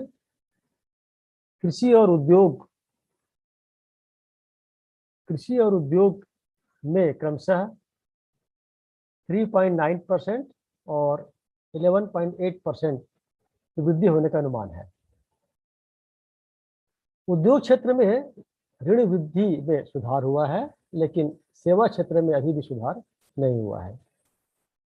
वर्ष 2022 के लिए घाटा -6.9% रहने की उम्मीद है। दिसंबर 2021 में मुद्रास्फीति बढ़कर 5 महीने के उच्च स्तर अर्थात 5.6% हो गई, जिसमें मुद्रास्फीति 6.1% के उच्च स्तर पर रही है। मार्च 2021 की तुलना में दिसंबर 2021 में भारतीय रुपयों में 3.4% की गिरावट आई है। नेक्स्ट, अब देखते हैं इसका इम्पैक्ट क्या है। 2022-23 में पूंजीगत बजट का लगभग 68% घरेलू उद्योगों के लिए रखा गया है। इससे आयात कम होने की उम्मीद है। हमारा आयात बहुत अधिक था, इसलिए इससे कम हो गया ऐसा लगता है। और सशस्त्र बलों डिफेंस के लिए उपकरणों में आत्मनिर्भरता को बढ़ावा मिलेगा इससे। सड़क परिवहन और राज्य मार्ग मंत्रालय के आवंटन में लगभग 2 लाख करोड़ की वृद्धि देखी गई है। यह अर्थव्यवस्था उद्योगों के लिए बड़े पैमाने पर रोजगार में सृजन देगा, ऐसा मानना है। पूंजी परिव्यय होने से उद्योग को वापस उछाल देने में मदद मिलेगी, उनकी वृद्धि होगी, जिससे उनके श्रम बाजार में मौजूदा आशंका और चिंता कम होगी, क्योंकि लोगों को रोजगार मिलेगा। अब हम देखते हैं कि यहाँ पर बजट 2022-23 का मिनिस्ट्री वाइज लोकेशन डिफेंस के लिए हम देखते हैं 525.2 हजार करोड़ का प्रावधान है। Consumer affairs, food and public distribution की बात करें तो यहाँ पर 217.7 हजार करोड़ रुपए की व्यवस्था की गई है। रोड ट्रांसपोर्ट एंड हाईवेज के लिए 199.1 हजार करोड़ रुपए, होम अफेयर्स के लिए 185.8 हजार करोड़ रुपए, रेलवेज के लिए 140.4 हजार करोड़ रुपए, रूरल डेवलपमेंट की बात की जाए तो 138.2 हजार करोड़ रुपए, एग्रीकल्चर सेक्टर की बात की जाए तो 132.5 हजार करोड़ रुपए, केमिकल्स के लिए 107.7 हजार करोड़ रुपए, कम्युनिकेशन के लिए 105.4 हजार करोड़ रुपए की व्यवस्था इस बजट में की गई है। यानी सबसे अधिक डिफेंस रक्षा क्षेत्र में हमने किया हुआ है, जो हर साल होता है और यह आवश्यक है। अब हम थोड़ी सी किसानों की बात कर लें कि एग्रीकल्चर के सेक्टर में क्या प्रावधान किया गया है।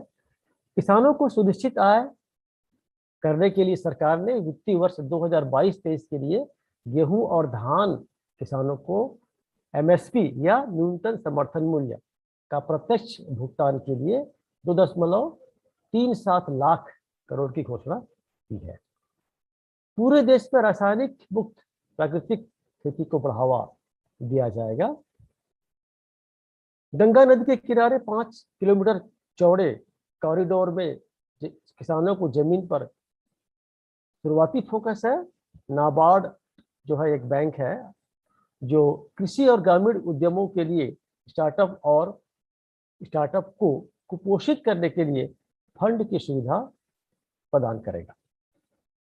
फसल मूल्यांकन, भूमि अभिलेखों के डिजिटल जो है कीटनाशकों के छिड़काव और पोषक तत्वों के लिए किसान ड्रोन का प्रयोग को बढ़ावा दिया जाएगा। तिलहन के आयात पर निर्भरता कम करने के लिए तिलहन का घरेलू उत्पादन बढ़ाने की युक्तियुक्त एवं व्यापक योजना लागू की जाएगी, क्योंकि तिलहन हम अधिक आयात करते हैं। उसके बाद आगे इसका ये प्रावधान बजट में दिया गया है। उसके अनुसार नदी जोड़ने की परियोजना से 9.08 लाख हेक्टेयर किसानों को सिंचाई का लाभ मिलेगा, क्योंकि नदियों को जोड़ने का प्लान चल रहा है पिछले कई वर्षों से। 62 लाख लोगों को पेयजल की आपूर्ति होगी, ऐसी उम्मीद की जा रही है। ग्रामीण बुनियादी ढांचा कोष के लिए आवंटन में वृद्धि का ग्रामीण और कृषि अर्थव्यवस्था पर सकारात्मक प्रभाव पड़ेगा, जिससे समावेशी विकास होगा, ऐसा माना जा रहा है। यह बजट किसान की आय बढ़ाने और कृषि क्षेत्र के विकास को बढ़ाने के लिए लागत को कम करने के लिए सुधार प्रदान नहीं करता। यानी इसमें किसानों की आय को बढ़ाने की बात हो या लागत कम करने की बात हो, उसका यहाँ पर जिक्र नहीं है, जैसा कि लोग उम्मीद कर रहे थे। तो यहाँ पर एक ये बात भी है। वर्ष 2022-23 में निजी निवेश और मांग को बढ़ाने के लिए सार्वजनिक निवेश जारी रहेगा, क्योंकि इससे प्रभावपूर्ण मांग में वृद्धि होगी। 2022-23 में पूंजीगत व्यय के लिए परिव्यय 35.4% से बढ़कर 7.50 लाख करोड़ हो गया, जो चालू वर्ष में 5.54 लाख करोड़ रुपए था। केंद्र सरकार का प्रभावी पूंजीगत व्यय 2022-23 में 10.68 लाख करोड़ होने का अनुमान है। 130 लाख MSME कार्ड, जो लघु सूक्ष्म उद्योग हैं, तो क्रेडिट कार्ड गारंटी योजना के तहत अतिरिक्त ऋण प्रदान किया जाएगा। क्रेडिट लिंक गारंटी योजना को मार्च 2023 तक बढ़ाया जाएगा, जो पहले 2015 में इसकी शुरुआत हुई थी और ये खत्म होने की स्थिति पे थी, लेकिन इसे 2023 तक बढ़ाए जाने का निर्णय लिया गया है। गारंटी कवर जो है इसमें था वो 50,000 करोड़ से बढ़कर 5 लाख करोड़ तक किया जाएगा। सूक्ष्म और लघु उद्योगों के लिए क्रेडिट गारंटी ट्रस्ट के तहत सूक्ष्म और लघु उद्योगों के लिए 2 लाख करोड़ का अतिरिक्त ऋण दिया जाएगा। यहाँ पर कहने का मतलब ये है कि जो ऐसे सेक्टर है जो कि पंजीकृत नहीं है, अपंजीकृत है, इनफॉर्मल सेक्टर जिसे कहते हैं, तो इनफॉर्मल सेक्टर पर जोर दिया गया है। इनकी संख्या सबसे अधिक भारत में है, लगभग 90% से ज्यादा ही होगा बल्कि मेरे ख्याल से। तो इनके लिए इन पर अधिक फोकस इस बजट में करने की कोशिश की गई है। 1+1 टीवी चैनल कार्यक्रम को 200 टीवी चैनल तक विस्तारित किया जाएगा। यह भी इसमें प्रावधान किया गया है कि इसके चैनल से बढ़ाया जाए। वर्चुअल लैब और स्क्रीनिंग ई लैब स्थापित किए जाएंगे। डिजिटल शिक्षकों के माध्यम से उच्च गुणवत्ता वाली ई सामग्री विकसित की जाएगी, यानी इंटरनेट डिजिटल को बढ़ावा दिया जाएगा, ऐसा इस बजट में प्रावधान है। व्यक्तिगत सीखने के अनुभव के साथ विश्व स्तरीय गुणवत्ता वाली सार्वभौमिक शिक्षा के लिए डिजिटल विश्वविद्यालय की स्थापना की जाएगी। डिजिटल विश्वविद्यालय देखिए पहली बार स्थापना किए जाने की बात की जा रही है, क्योंकि लॉकडाउन में हम बहुत कुछ सीखे हैं। लॉकडाउन में से हमें बहुत अधिक परेशानी हुई, ये बात सही है, लेकिन इसने बहुत कुछ हमें सिखा भी दिया। डिजिटल एजुकेशन हुआ या डिजिटल लेन देन की बात करें हम, इससे हम काफ़ी चीज़ सीखे भी हैं। 2 लाख आंगनबाड़ियों को सक्षम आंगनबाड़ियों में अपग्रेड किया जाएगा, उसे थोड़ा सा और अधिक अच्छा किया जाएगा, अपग्रेड किया जाएगा। राष्ट्रीय डिजिटल स्वास्थ्य पारिस्थितिकी तंत्र के लिए एक खुला मंच शुरू किया जाएगा। आंगनबाड़ियों को अगर अपग्रेड किया जाएगा तो निश्चित रूप से यह एक अच्छा संकेत होगा इस क्षेत्र में। अब हम देखें जरा इसका इम्पैक्ट क्या होता है इंडस्ट्री क्षेत्र में।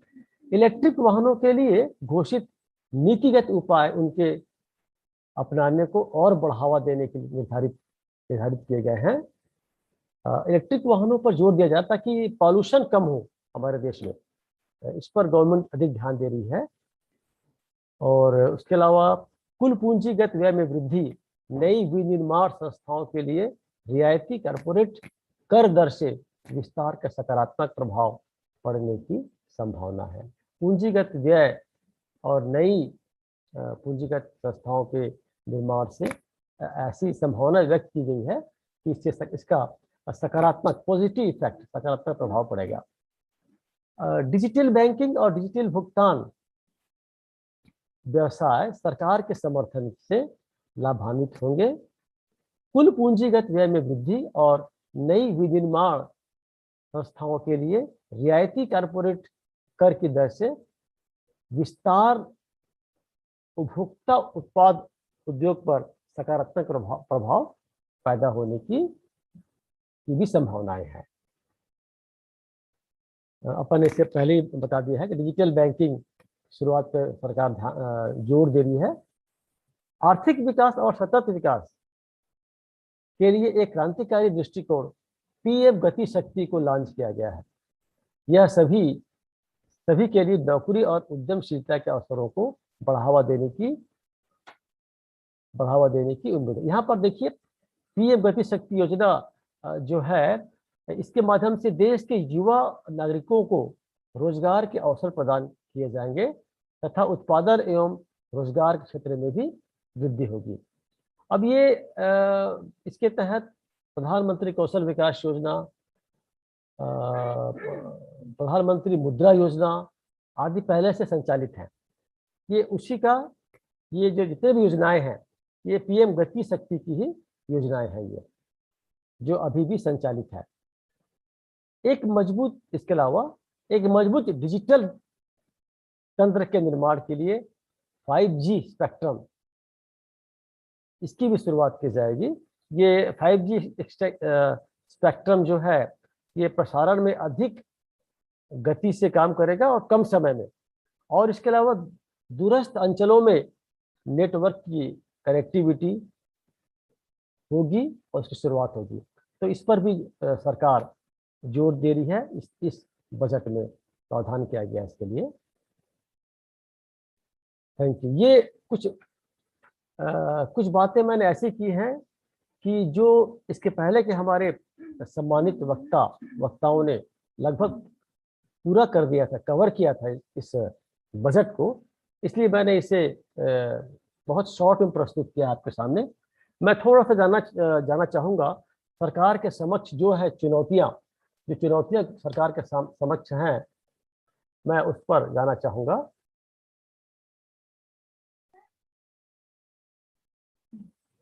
इसके अलावा जो हम चुनौतियों की बात कर रहे थे, तो सरकार ने क्रिप्टो करेंसी की बात के बारे में कहा है कि यद्यपि यह लीगल नहीं है, सरकार की दृष्टि से यद्यपि यह लीगल नहीं है, लेकिन उसे एक एसेट्स के रूप में स्वीकार गवर्नमेंट कर रही है। इसीलिए इसके ट्रांजैक्शन में 30% टैक्सेशन लगाया गया है। इसका आशय यह है कि यह आने वाले समय में यह एक एसेट होगा देश के लिए। सरकार ने डिजिटल करेंसी निकालने की बात भी कही है, वह किस तरह आएगी यह आने वाला समय के साथ ही स्पष्ट होगा। यह बहुत ही अच्छा एक कॉन्सेप्ट है। रिजर्व बैंक ऑफ इंडिया ने इसे लीगल मानने को लगभग तैयार है तथा उम्मीद है कि इसी वर्ष वह डिजिटल करेंसी को भी मान्यता दे देगी। आने वाले समय में ट्रांजिशन होगा, डिजिटल वॉलेट जो है हम यूज करेंगे। जो अभी तक यह ट्रांजिशन बैंकों के माध्यम से होता था, अब इस व्यवस्था में डायरेक्ट 1-to-1 होगा, एक यह भी है। इसके अलावा बजट में सरकार पर्वतमाला परियोजना का जिक्र भी किया गया है। यह योजना हिमाचल प्रदेश, उत्तराखंड, जम्मू कश्मीर और उत्तर पूर्वी क्षेत्रों के लिए शुरू की जाएगी, ताकि घूर अंचल पहाड़ियों में परिवहन और कनेक्टिविटी की एक आधुनिक प्रणाली की सुविधा उन्हें मिल सके। इसे लागू करने की बात सरकार कर रही है, लेकिन इससे यह भी संभव है कि वहां से पलायन रुकेगा, लोगों को स्थानीय स्तर पर रोजगार मिलेगा। लेकिन इसके लिए सबसे बड़ी सरकार के लिए चुनौती ये है कि लोगों को कैसे डिजिटल साक्षर बनाया जाए, लोग तभी उसका लाभ उठा पाएंगे। यह एक चुनौती है, क्योंकि सभी अधिकांश लोग डिजिटल साक्षर नहीं है। तो यदि हम ये लागू करेंगे तो वे इसका लाभ कैसे उठाएंगे, प्रश्न ये भी उठता है। सरकार ने अपने बजट में 6.9% का राजकोषीय घाटा दर्शाया है। अभी पूर्व वक्ता सम्मानित वक्ता जी ने कहा है, तो इससे कहीं ना कहीं महंगाई तो बढ़ेगी, महंगाई बढ़ेगी, लोगों की वास्तविक आय कम होगी। महंगाई बढ़ने से आम जनता की परेशानी बढ़ जाएगी, सीधी सी बात है। टैक्स कलेक्शन भी में कमी आएगी, मान के चलिए। दूसरी ओर महंगाई बढ़ने से उद्योगपतियों को मजदूरों को अधिक मजदूरी देना होगा, और जिससे उनका लाभ कम होगा। लाभ कम होने से जीएसटी कलेक्शन में भी सरकार को काफी मशक्कत करनी पड़ सकती है।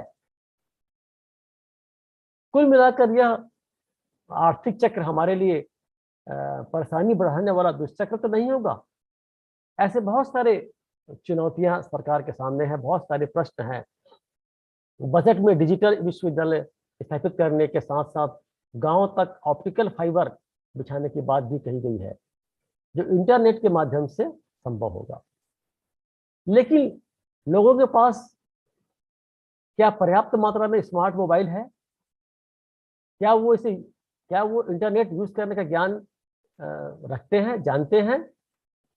यदि अगर ऐसा नहीं है, ऐसा लगता है, अगर ऐसा नहीं है तो ये सारे प्रयास कितने सार्थक होंगे, इस पर भी प्रश्न चिन्ह लग सकता है।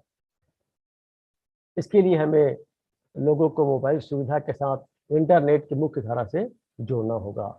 इसी प्रकार 5G स्पेक्ट्रम बिछाने की बात कही जा रही है, पर इन सब का यूज करने हेतु लोगों को डिजिटली साक्षर करना आवश्यक होगा। इसके अलावा सरकार के पास रोजगार बढ़ाने की एक बड़ी चुनौती है। पीएम सरकार ने बहुत सारी योजनाएं लॉन्च की हैं अपने इस बजट में। पीएम गतिशील योजना, अमृतकाल योजना, जिसमें अगले 25 वर्ष के लिए योजनाएं हैं। आत्मनिर्भर भारत, इसी के माध्यम से एक कॉन्सेप्ट गवर्नमेंट ने पेश की है। समावेशी विकास की बात सरकार ने की है। ये सभी अवधारणाएं अपने आप में सही हैं, लेकिन इसका क्रियान्वयन एक चुनौती है, क्योंकि कोरोना काल के दौरान जो नुकसान हुआ है, जो हमारी आर्थिक गति पे ब्रेक लग गई है, उससे कैसे हम रिकवर करें, एक बहुत बड़ी चुनौती है, हम कह सकते हैं।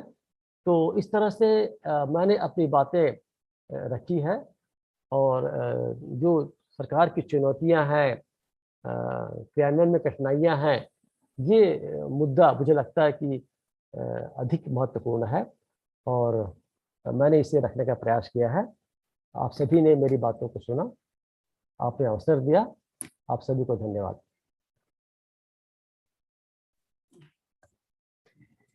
Thank you doctor Mahesh Srivastava. आपने बहुत ही ज्ञानवर्धक बातें हमारे ऑडियंस के बीच में रखी है सर। एक्चुअली कई सारी चीजें जो ऑडियंस के दिमाग में एक प्रश्न के तौर पर उभर रही है, आपने उनके आंसर देने की भी कोशिश की है। सर मैं जानना चाहूंगी, एक ऑडियंस ने हमारे बीच में प्रश्न रखा है कि जिस तरह से डिजिटल एजुकेशन की बात आप कर रहे थे, डिजिटल लिटरेसी की बात आपने की थी, इस संबंध में हमारे एक ऑडियंस ने प्रश्न रखा है कि इस संबंध में सरकार ने क्या कोई ठोस कदम उठाए हैं इस करंट बजट में? क्योंकि ऑफ कोर्स जब तक ये चीजें फिजिबल नहीं हो पाएगी, तब तक हम इसको धरातल पर लागू करना थोड़ा मुश्किल होगा। तो क्या इस बजट में डिजिटल लिटरेसी बढ़ाने के लिए या फाइनेंशियल लिटरेसी बढ़ाने के लिए क्या कोई ठोस कदम उठाए गए हैं सर? मैडम, जो पर्वतमाला योजना है, जी सर, जिक्र मैंने किया हुआ है, उस योजना में यह बात रेखांकित है कि उन्हें कैसे डिजिटल साक्षर बनाया जाए। तो दूरस्थ अंचल में जो है पहाड़ी क्षेत्रों में है ना। तो इस पर विशेष फोकस दिया गया है और यह योजना बनाई गई है। तो जिस तरह से PMKY जो है लागू की गई है, मुद्रा योजना लागू की गई है, उस तरह से पर्वतमाला योजना भी सरकार ने अभी लॉन्च किया है, लेकिन इसके रिजल्ट अभी आने हैं अभी। तो ये समय के साथ जो है समझ में आ जाते हैं। सर, जैसा कि मैं चैट बॉक्स में देख भी रही हूँ, काफी उम्दा व्याख्यान लिखा है हमारे ऑडियंस ने। कृपया अपना माइक ऑफ रखें जी। ऑडियंस की तरफ से काफी अच्छे व्यूज, काफी अच्छे कमेंट्स यहाँ पर मैं देख रही हूँ। सर, एक और प्रश्न हमारे बीच में आया है, उसके संबंध में मैं जानकारी लेना चाहूंगी। सर, पूछा है हमारे एक ऑडियंस ने कि क्रिप्टो एसेट्स पर टैक्स लगाने से क्या धीरे धीरे सरकार इसको लीगल बनाने की तैयारी कर रही है? सर, आप क्या सोचते हैं इस मैटर में कि क्रिप्टो एसेट्स जो क्रिप्टो करेंसीज हैं, सरकार इस पर टैक्स लगा रही है, 30% टैक्स का प्रावधान है जो करंट बजट में बताया गया है, तो क्या इसको धीरे धीरे लीगलाइज्ड किया जा रहा है? सर देखिए, अभी तो सरकार ने इसे लीगल नहीं माना है, पहली बात तो ये है। लेकिन बजट में ऐसा कहा गया है कि इसके ट्रांजिशन में 30% जो टैक्स लगाया जाएगा। तो इससे एक मैसेज ये मिलता है कि सरकार भी स्वीकार करती कि ये एक अच्छा कंसेप्ट है बल्कि, और रिजर्व बैंक इंडिया ने भी इस पर रुचि दिखाई है। और ये कहा गया है कि आने वाले दिनों में, आने वाले समय में रिजर्व बैंक ऑफ इंडिया स्वयं ये जो डिजिटल करेंसी को मान्यता देगी। तो इससे अर्थ ये होता है कि कहीं ना कहीं सरकार इसे बाद में स्वीकार करेगी, जरूर से सर। ये बिल्कुल हम ये मान सकते हैं कि सरकार कहीं ना कहीं आने वाले सालों में इस डिजिटल करेंसी को स्वीकार कर सकती है। तो आशा है हमारे ऑडियंस के जवाब यहाँ पर मिल गए होंगे। कई सारे प्रश्न अभी मेरे साथ में मैं चैट बॉक्स में जो देख रही हूँ सर, कि जिस तरह से औद्योगिक बजट जो पेश किया गया है, लेकिन फिर भी हम चीन से पीछे ही रह जाते हैं। कई सारे व्यूज यहाँ पर हमारी ऑडियंस साथ साथ में रख रही है। ऑफ कोर्स हम सहमत हैं, लेकिन कई सारे परिप्रेक्ष्य में हमारे एमिनेंट स्पीकर्स ने आज बात की है, इस पर परिचर्चा की है। और मैं धन्यवाद इसलिए भी श्रीवास्तव सर आपका देना चाहूंगी कि आप हमारे साथ पिछले कई कॉन्फ्रेंसेस में जुड़े हुए हैं और आपका सहयोग हमें निरंतर मिलता रहता है। इसके लिए बहुत बहुत धन्यवाद सर कि आज आपने अपना अमूल्य समय भी हमें दिया है। बहुत धन्यवाद sir.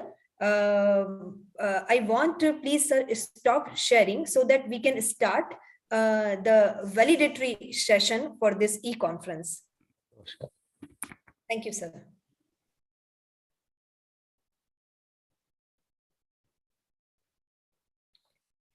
Now, audience, I hope this e-conference has the trust of yourself that we have arised during organizing of this e-conference in the collaboration of government college Kaladera Jaipur.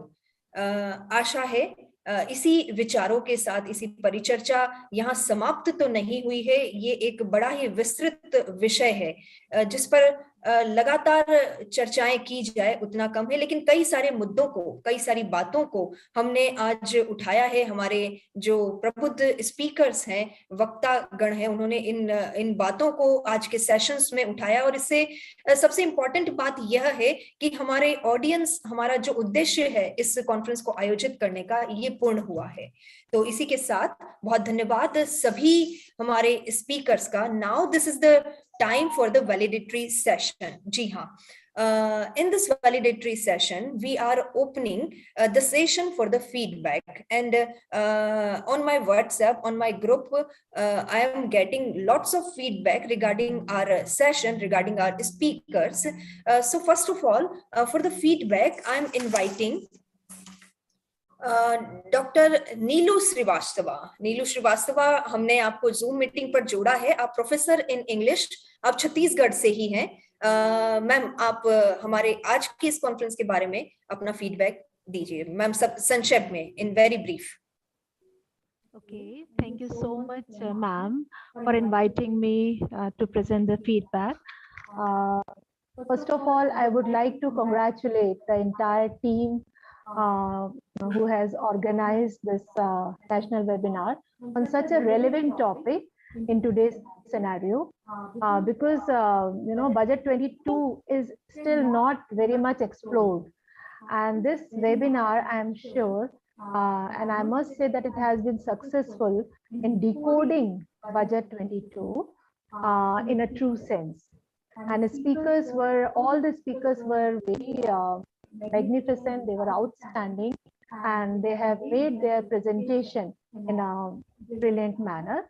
The first speaker, Professor Paliwal, he started his lecture with the very basic question, what is budget and why and what is budget? And as he said that budget is a monitoring tool for presenting a financial proposal by the central government, then he touched some important aspects like cryptocurrency, PM Awas Yojana, Parvatmala Yojana, taxation, national education mission, national health mission, PM Gram Sadak Yojana, and many more policies. He also raised some very significant questions on the implementation and delivery of these policies, because if these policies are not properly implemented, then these will remain just simply numbers in a budget. Moreover, he also compared Indian budget with the world's many developed and developing countries. And Mr. Paliwal also expressed some of his concern regarding this budget. So his lecture was very, very enlightening. Our second speaker, Professor Somra, he also delivered a very thoughtful address regarding budget. He threw light on the budget and said that it is a foundation for a long-term development of India. He touched some of the key issues like mental health program, quality counseling, Shakti mission, and Anganwadi upgradation program. He called it a pragmatic budget, having focus on multiple aspects of development. Our third speaker, Dr. Mahesh Srivastava, he presented a very well-defined SWOT analysis of this budget 22. He touched some very current issues of economic status, budgetary allocation in budget, ministry-wise allocation of funds, provision for agriculture and allied sectors, provision for education and health, industries, and also the challenges of this budget. All the three speakers also answered the queries of the participants in a very satisfactory manner. So in a nutshell, I can say that all the speakers, they covered each and every aspect of budget and made clear the intricate issues of the budget in a very, very easy manner. And I hope that all the participants who have attended this webinar will be able to understand this budget in a better manner now. So at last, I once again congratulate all the office bearers of this national webinars. And this webinar has definitely proved to be a very successful e-conference on a very significant topic, which is relevant not only to the students of economics, but to every citizen of India, because budget is related to everyone. And I also wish to thank the organizers for inviting me to give my feedback and listening patiently. Thank you so much. Thank you, Dr. Neelu Srivastava, for your nice words, for your nice feedback for our organizing team and for this e-conference. Next, I'm inviting Dr. Mahima Gupta. She's from Government BANGUR, SD Government College, Byawar se hai, Assistant Professor in Accountancy. Dr. Mahima Gupta.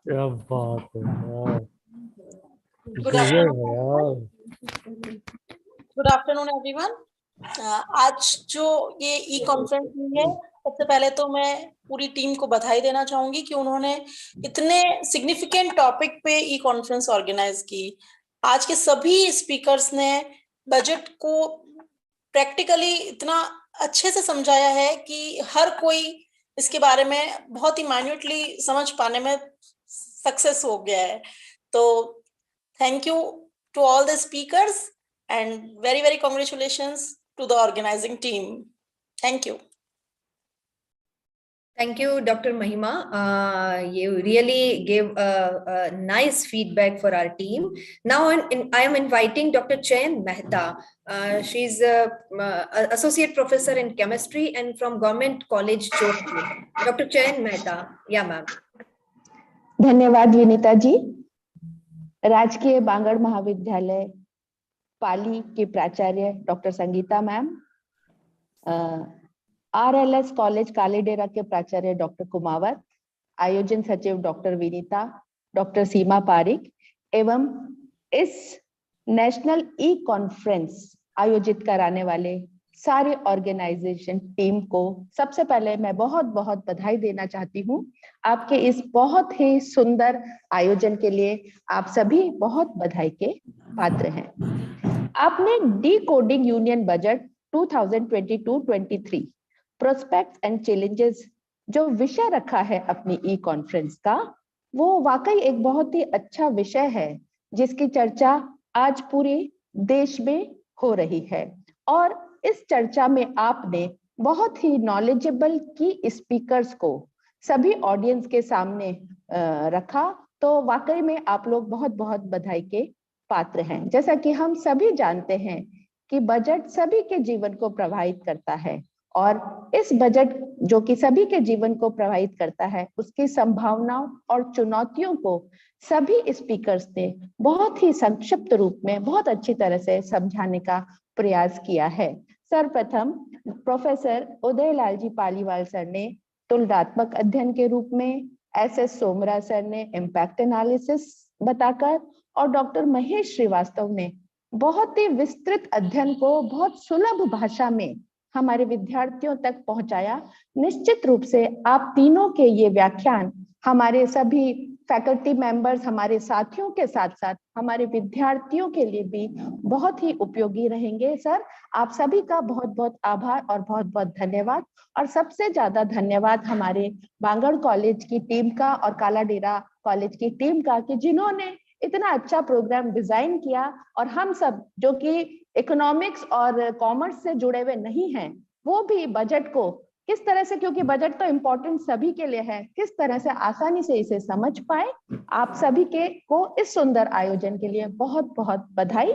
आपने मुझे feedback के लिए invite किया। I am very thankful to you all. Thank you very much. Thank you. Thank you Chain ma'am, आपकी inspiring words always हमें इसी तरह से मोटिवेट करते रहेंगे। Thank you so much. मेरे पास कई लोगों के फीडबैक आ रहे हैं, कई लोग जुड़ना भी चाहते हैं, लेकिन समय के अभाव को देखते हुए मैं केवल एक विद्यार्थी जो इस कार्यक्रम से जुड़ी हुई है, भुवनेश्वरी पारिक, वो चाहती है, तो विद्यार्थियों के रिप्रेजेंटेशन के तौर पर मैं भुवनेश्वरी पारिक को आमंत्रित करना चाहती हूँ कि वो अपना फीडबैक प्रदान करें।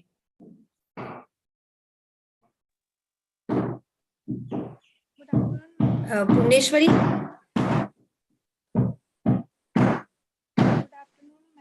भुवनेश्वरी आपकी आवाज नहीं आ रही है, थोड़ा वॉल्यूम बढ़ाइए। थोड़ा और बेटा, अपना माइक के सामने रखिए, अपने माइक पास में रखिए।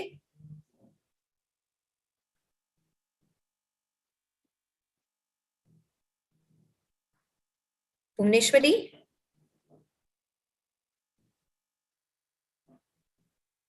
आगे बढ़ा दो। शायद भुवनेश्वरी हमसे जुड़ना चाहती है, मैं देख रही हूँ, लेकिन हम शायद उनसे संपर्क नहीं कर पा रहे हैं, उनकी आवाज हम तक नहीं पहुंच रही है। लेकिन फिर भी विद्यार्थियों की तरफ से भी इसका काफी अच्छा रुझान मुझे यहाँ व्हाट्सएप पर बराबर मिल रहा है, तो बहुत धन्यवाद कि विद्यार्थियों के लिए भी यह कॉन्फ्रेंस बहुत ही उपयोगी और लाभदायक सिद्ध होगी। अब अंत में आमंत्रित करती हूँ, भुवनेश्वरी आप जुड़ पा रही हैं हमसे?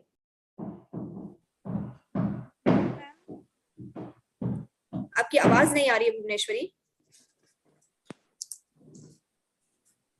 चलिए, बहुत धन्यवाद भुवनेश्वरी। अब मैं आमंत्रित करना चाहूंगी वोट ऑफ थैंक्स के लिए, धन्यवाद ज्ञापन के लिए हमारे conference convenor doctor Sushma Sharma ma'am को। Doctor Sushma Sharma, over to you.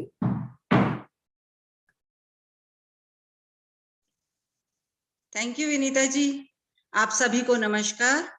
राजकीय बांगड़ स्नातकोत्तर महाविद्यालय पाली एवं सेठ RL सहरिया स्नातकोत्तर महाविद्यालय कालाडेरा के संयुक्त प्रयास इस राष्ट्रीय ई संगोष्ठी में जुड़ने के लिए मैं अपनी पूरी टीम की तरफ से सर्वप्रथम आयुक्तालय कॉलेज शिक्षा जयपुर से जुड़ी हमारी विशिष्ट अतिथि डॉक्टर ललिता यादव, सह नोडल अधिकारी ISTC का आभार व्यक्त करती हूं कि आपने अपने व्यस्त कार्यक्रम से समय निकालकर इस संगोष्ठी के आयोजन के लिए हमें प्रोत्साहित किया।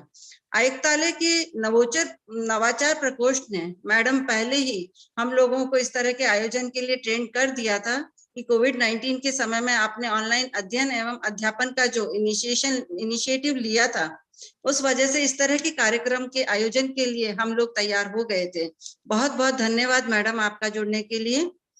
मैं हृदय से आभारी हूँ हमारे आज के तीनों मुख्य वक्ताओं की, निर्मा यूनिवर्सिटी से जुड़े professor Udaylal Paliwal, professor SS Samra एवं डॉक्टर महेश श्रीवास्तव की, जिन्होंने केंद्रीय बजट की व्याख्या बड़े ही सरल और सारगर्भित व्याख्यानों से की। सर, केंद्रीय बजट की जो भाषा होती है हम लोगों के लिए बहुत जटिल होती है, लेकिन आपके सारगर्भित व्याख्यान ने हमें कई तकनीकी क्षेत्रों को समझा दिया।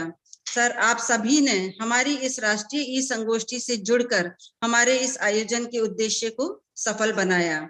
इस राष्ट्रीय ई संगोष्ठी की मुख्य संरक्षिका हमारे महाविद्यालय के प्राचार्य एवं हमारी प्रेरणा स्रोत डॉक्टर संगीता वर्मा एवं संरक्षक डॉक्टर SR कुमावत का मैं हृदय से आभार व्यक्त करती हूँ कि आपके सहयोग ने इस संगोष्ठी के आयोजन को बहुत आसान कर दिया। साथ में ही संगोष्ठी की निदेशक डॉक्टर उषा राठी का धन्यवाद कि आपने इस ज्वलंत विषय पर राष्ट्रीय ई संगोष्ठी के आयोजन का स्वप्न रखा, और आयोजन सचिव डॉक्टर सीमा पारिक एवं डॉक्टर विनीता अरोड़ा का तो बहुत बहुत धन्यवाद और आभार कि आप लोगों के अथक परिश्रम से इस आयोजन को हम सफल बना पाए और इसको साकार कर पाए। हमारे तकनीकी सहयोगी श्री अल्ताफ एवं श्री महिपाल को भी धन्यवाद, जिन्होंने कदम कदम पर हमें अपना सहयोग प्रदान किया और इसके संगोष्ठी के तकनीकी क्षेत्र को संभाला। अंत में मैं इस संगोष्ठी से जुड़े सभी प्रतिभागियों का, हमारे विद्वान विदुषी साथी एवं विद्यार्थियों का हृदय से आभार प्रकट करती हूँ, क्योंकि आपके जुड़े बिना हमारा ये आयोजन कभी भी सफल नहीं हो पाता। एक बार पुनः आप सभी को इस संगोष्ठी को सफल बनाने के लिए बहुत बहुत आभार एवं धन्यवाद। धन्यवाद। बहुत ही धन्यवाद मैडम, और सबसे ज्यादा धन्यवाद आपका कि आपने एक संयोजिका के रूप में जिस तरह से हमें मार्गदर्शन प्रदान किया है, एक फ्री हैंड, एक स्वतंत्रता हमें प्रदान की है, इसके संबंध में बहुत धन्यवाद कहना चाहती हूँ मैं पूरी टीम की तरफ से। इसी के साथ मैं अपने ऑडियंस से रूबरू होना चाहूंगी।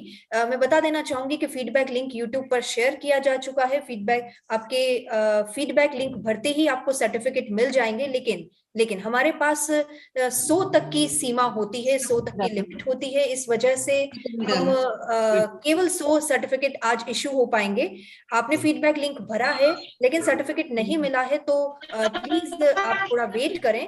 अगले दिनों में, आगे आने वाले कुछ दिनों में आपको सर्टिफिकेट जरूर से इशू कर दिए जाएंगे। तो बहुत बहुत धन्यवाद हमारी ऑडियंस का। मैंने पूरी तरह से कोशिश की है आपके प्रश्नों को अपने वक्ताओं तक पहुंचाने की, लेकिन फिर भी आपके प्रश्नों का उत्तर आशा है आपको पूरी तरह से मिल चुका होगा। इसी के साथ आप सभी हमारे साथ जुड़े उसका बहुत बहुत धन्यवाद, और स्पेशली धन्यवाद डॉक्टर सीमा पारिक मैम का कि आपने आयोजन सचिव के रूप में पूरी तरह से मुझे सपोर्ट किया।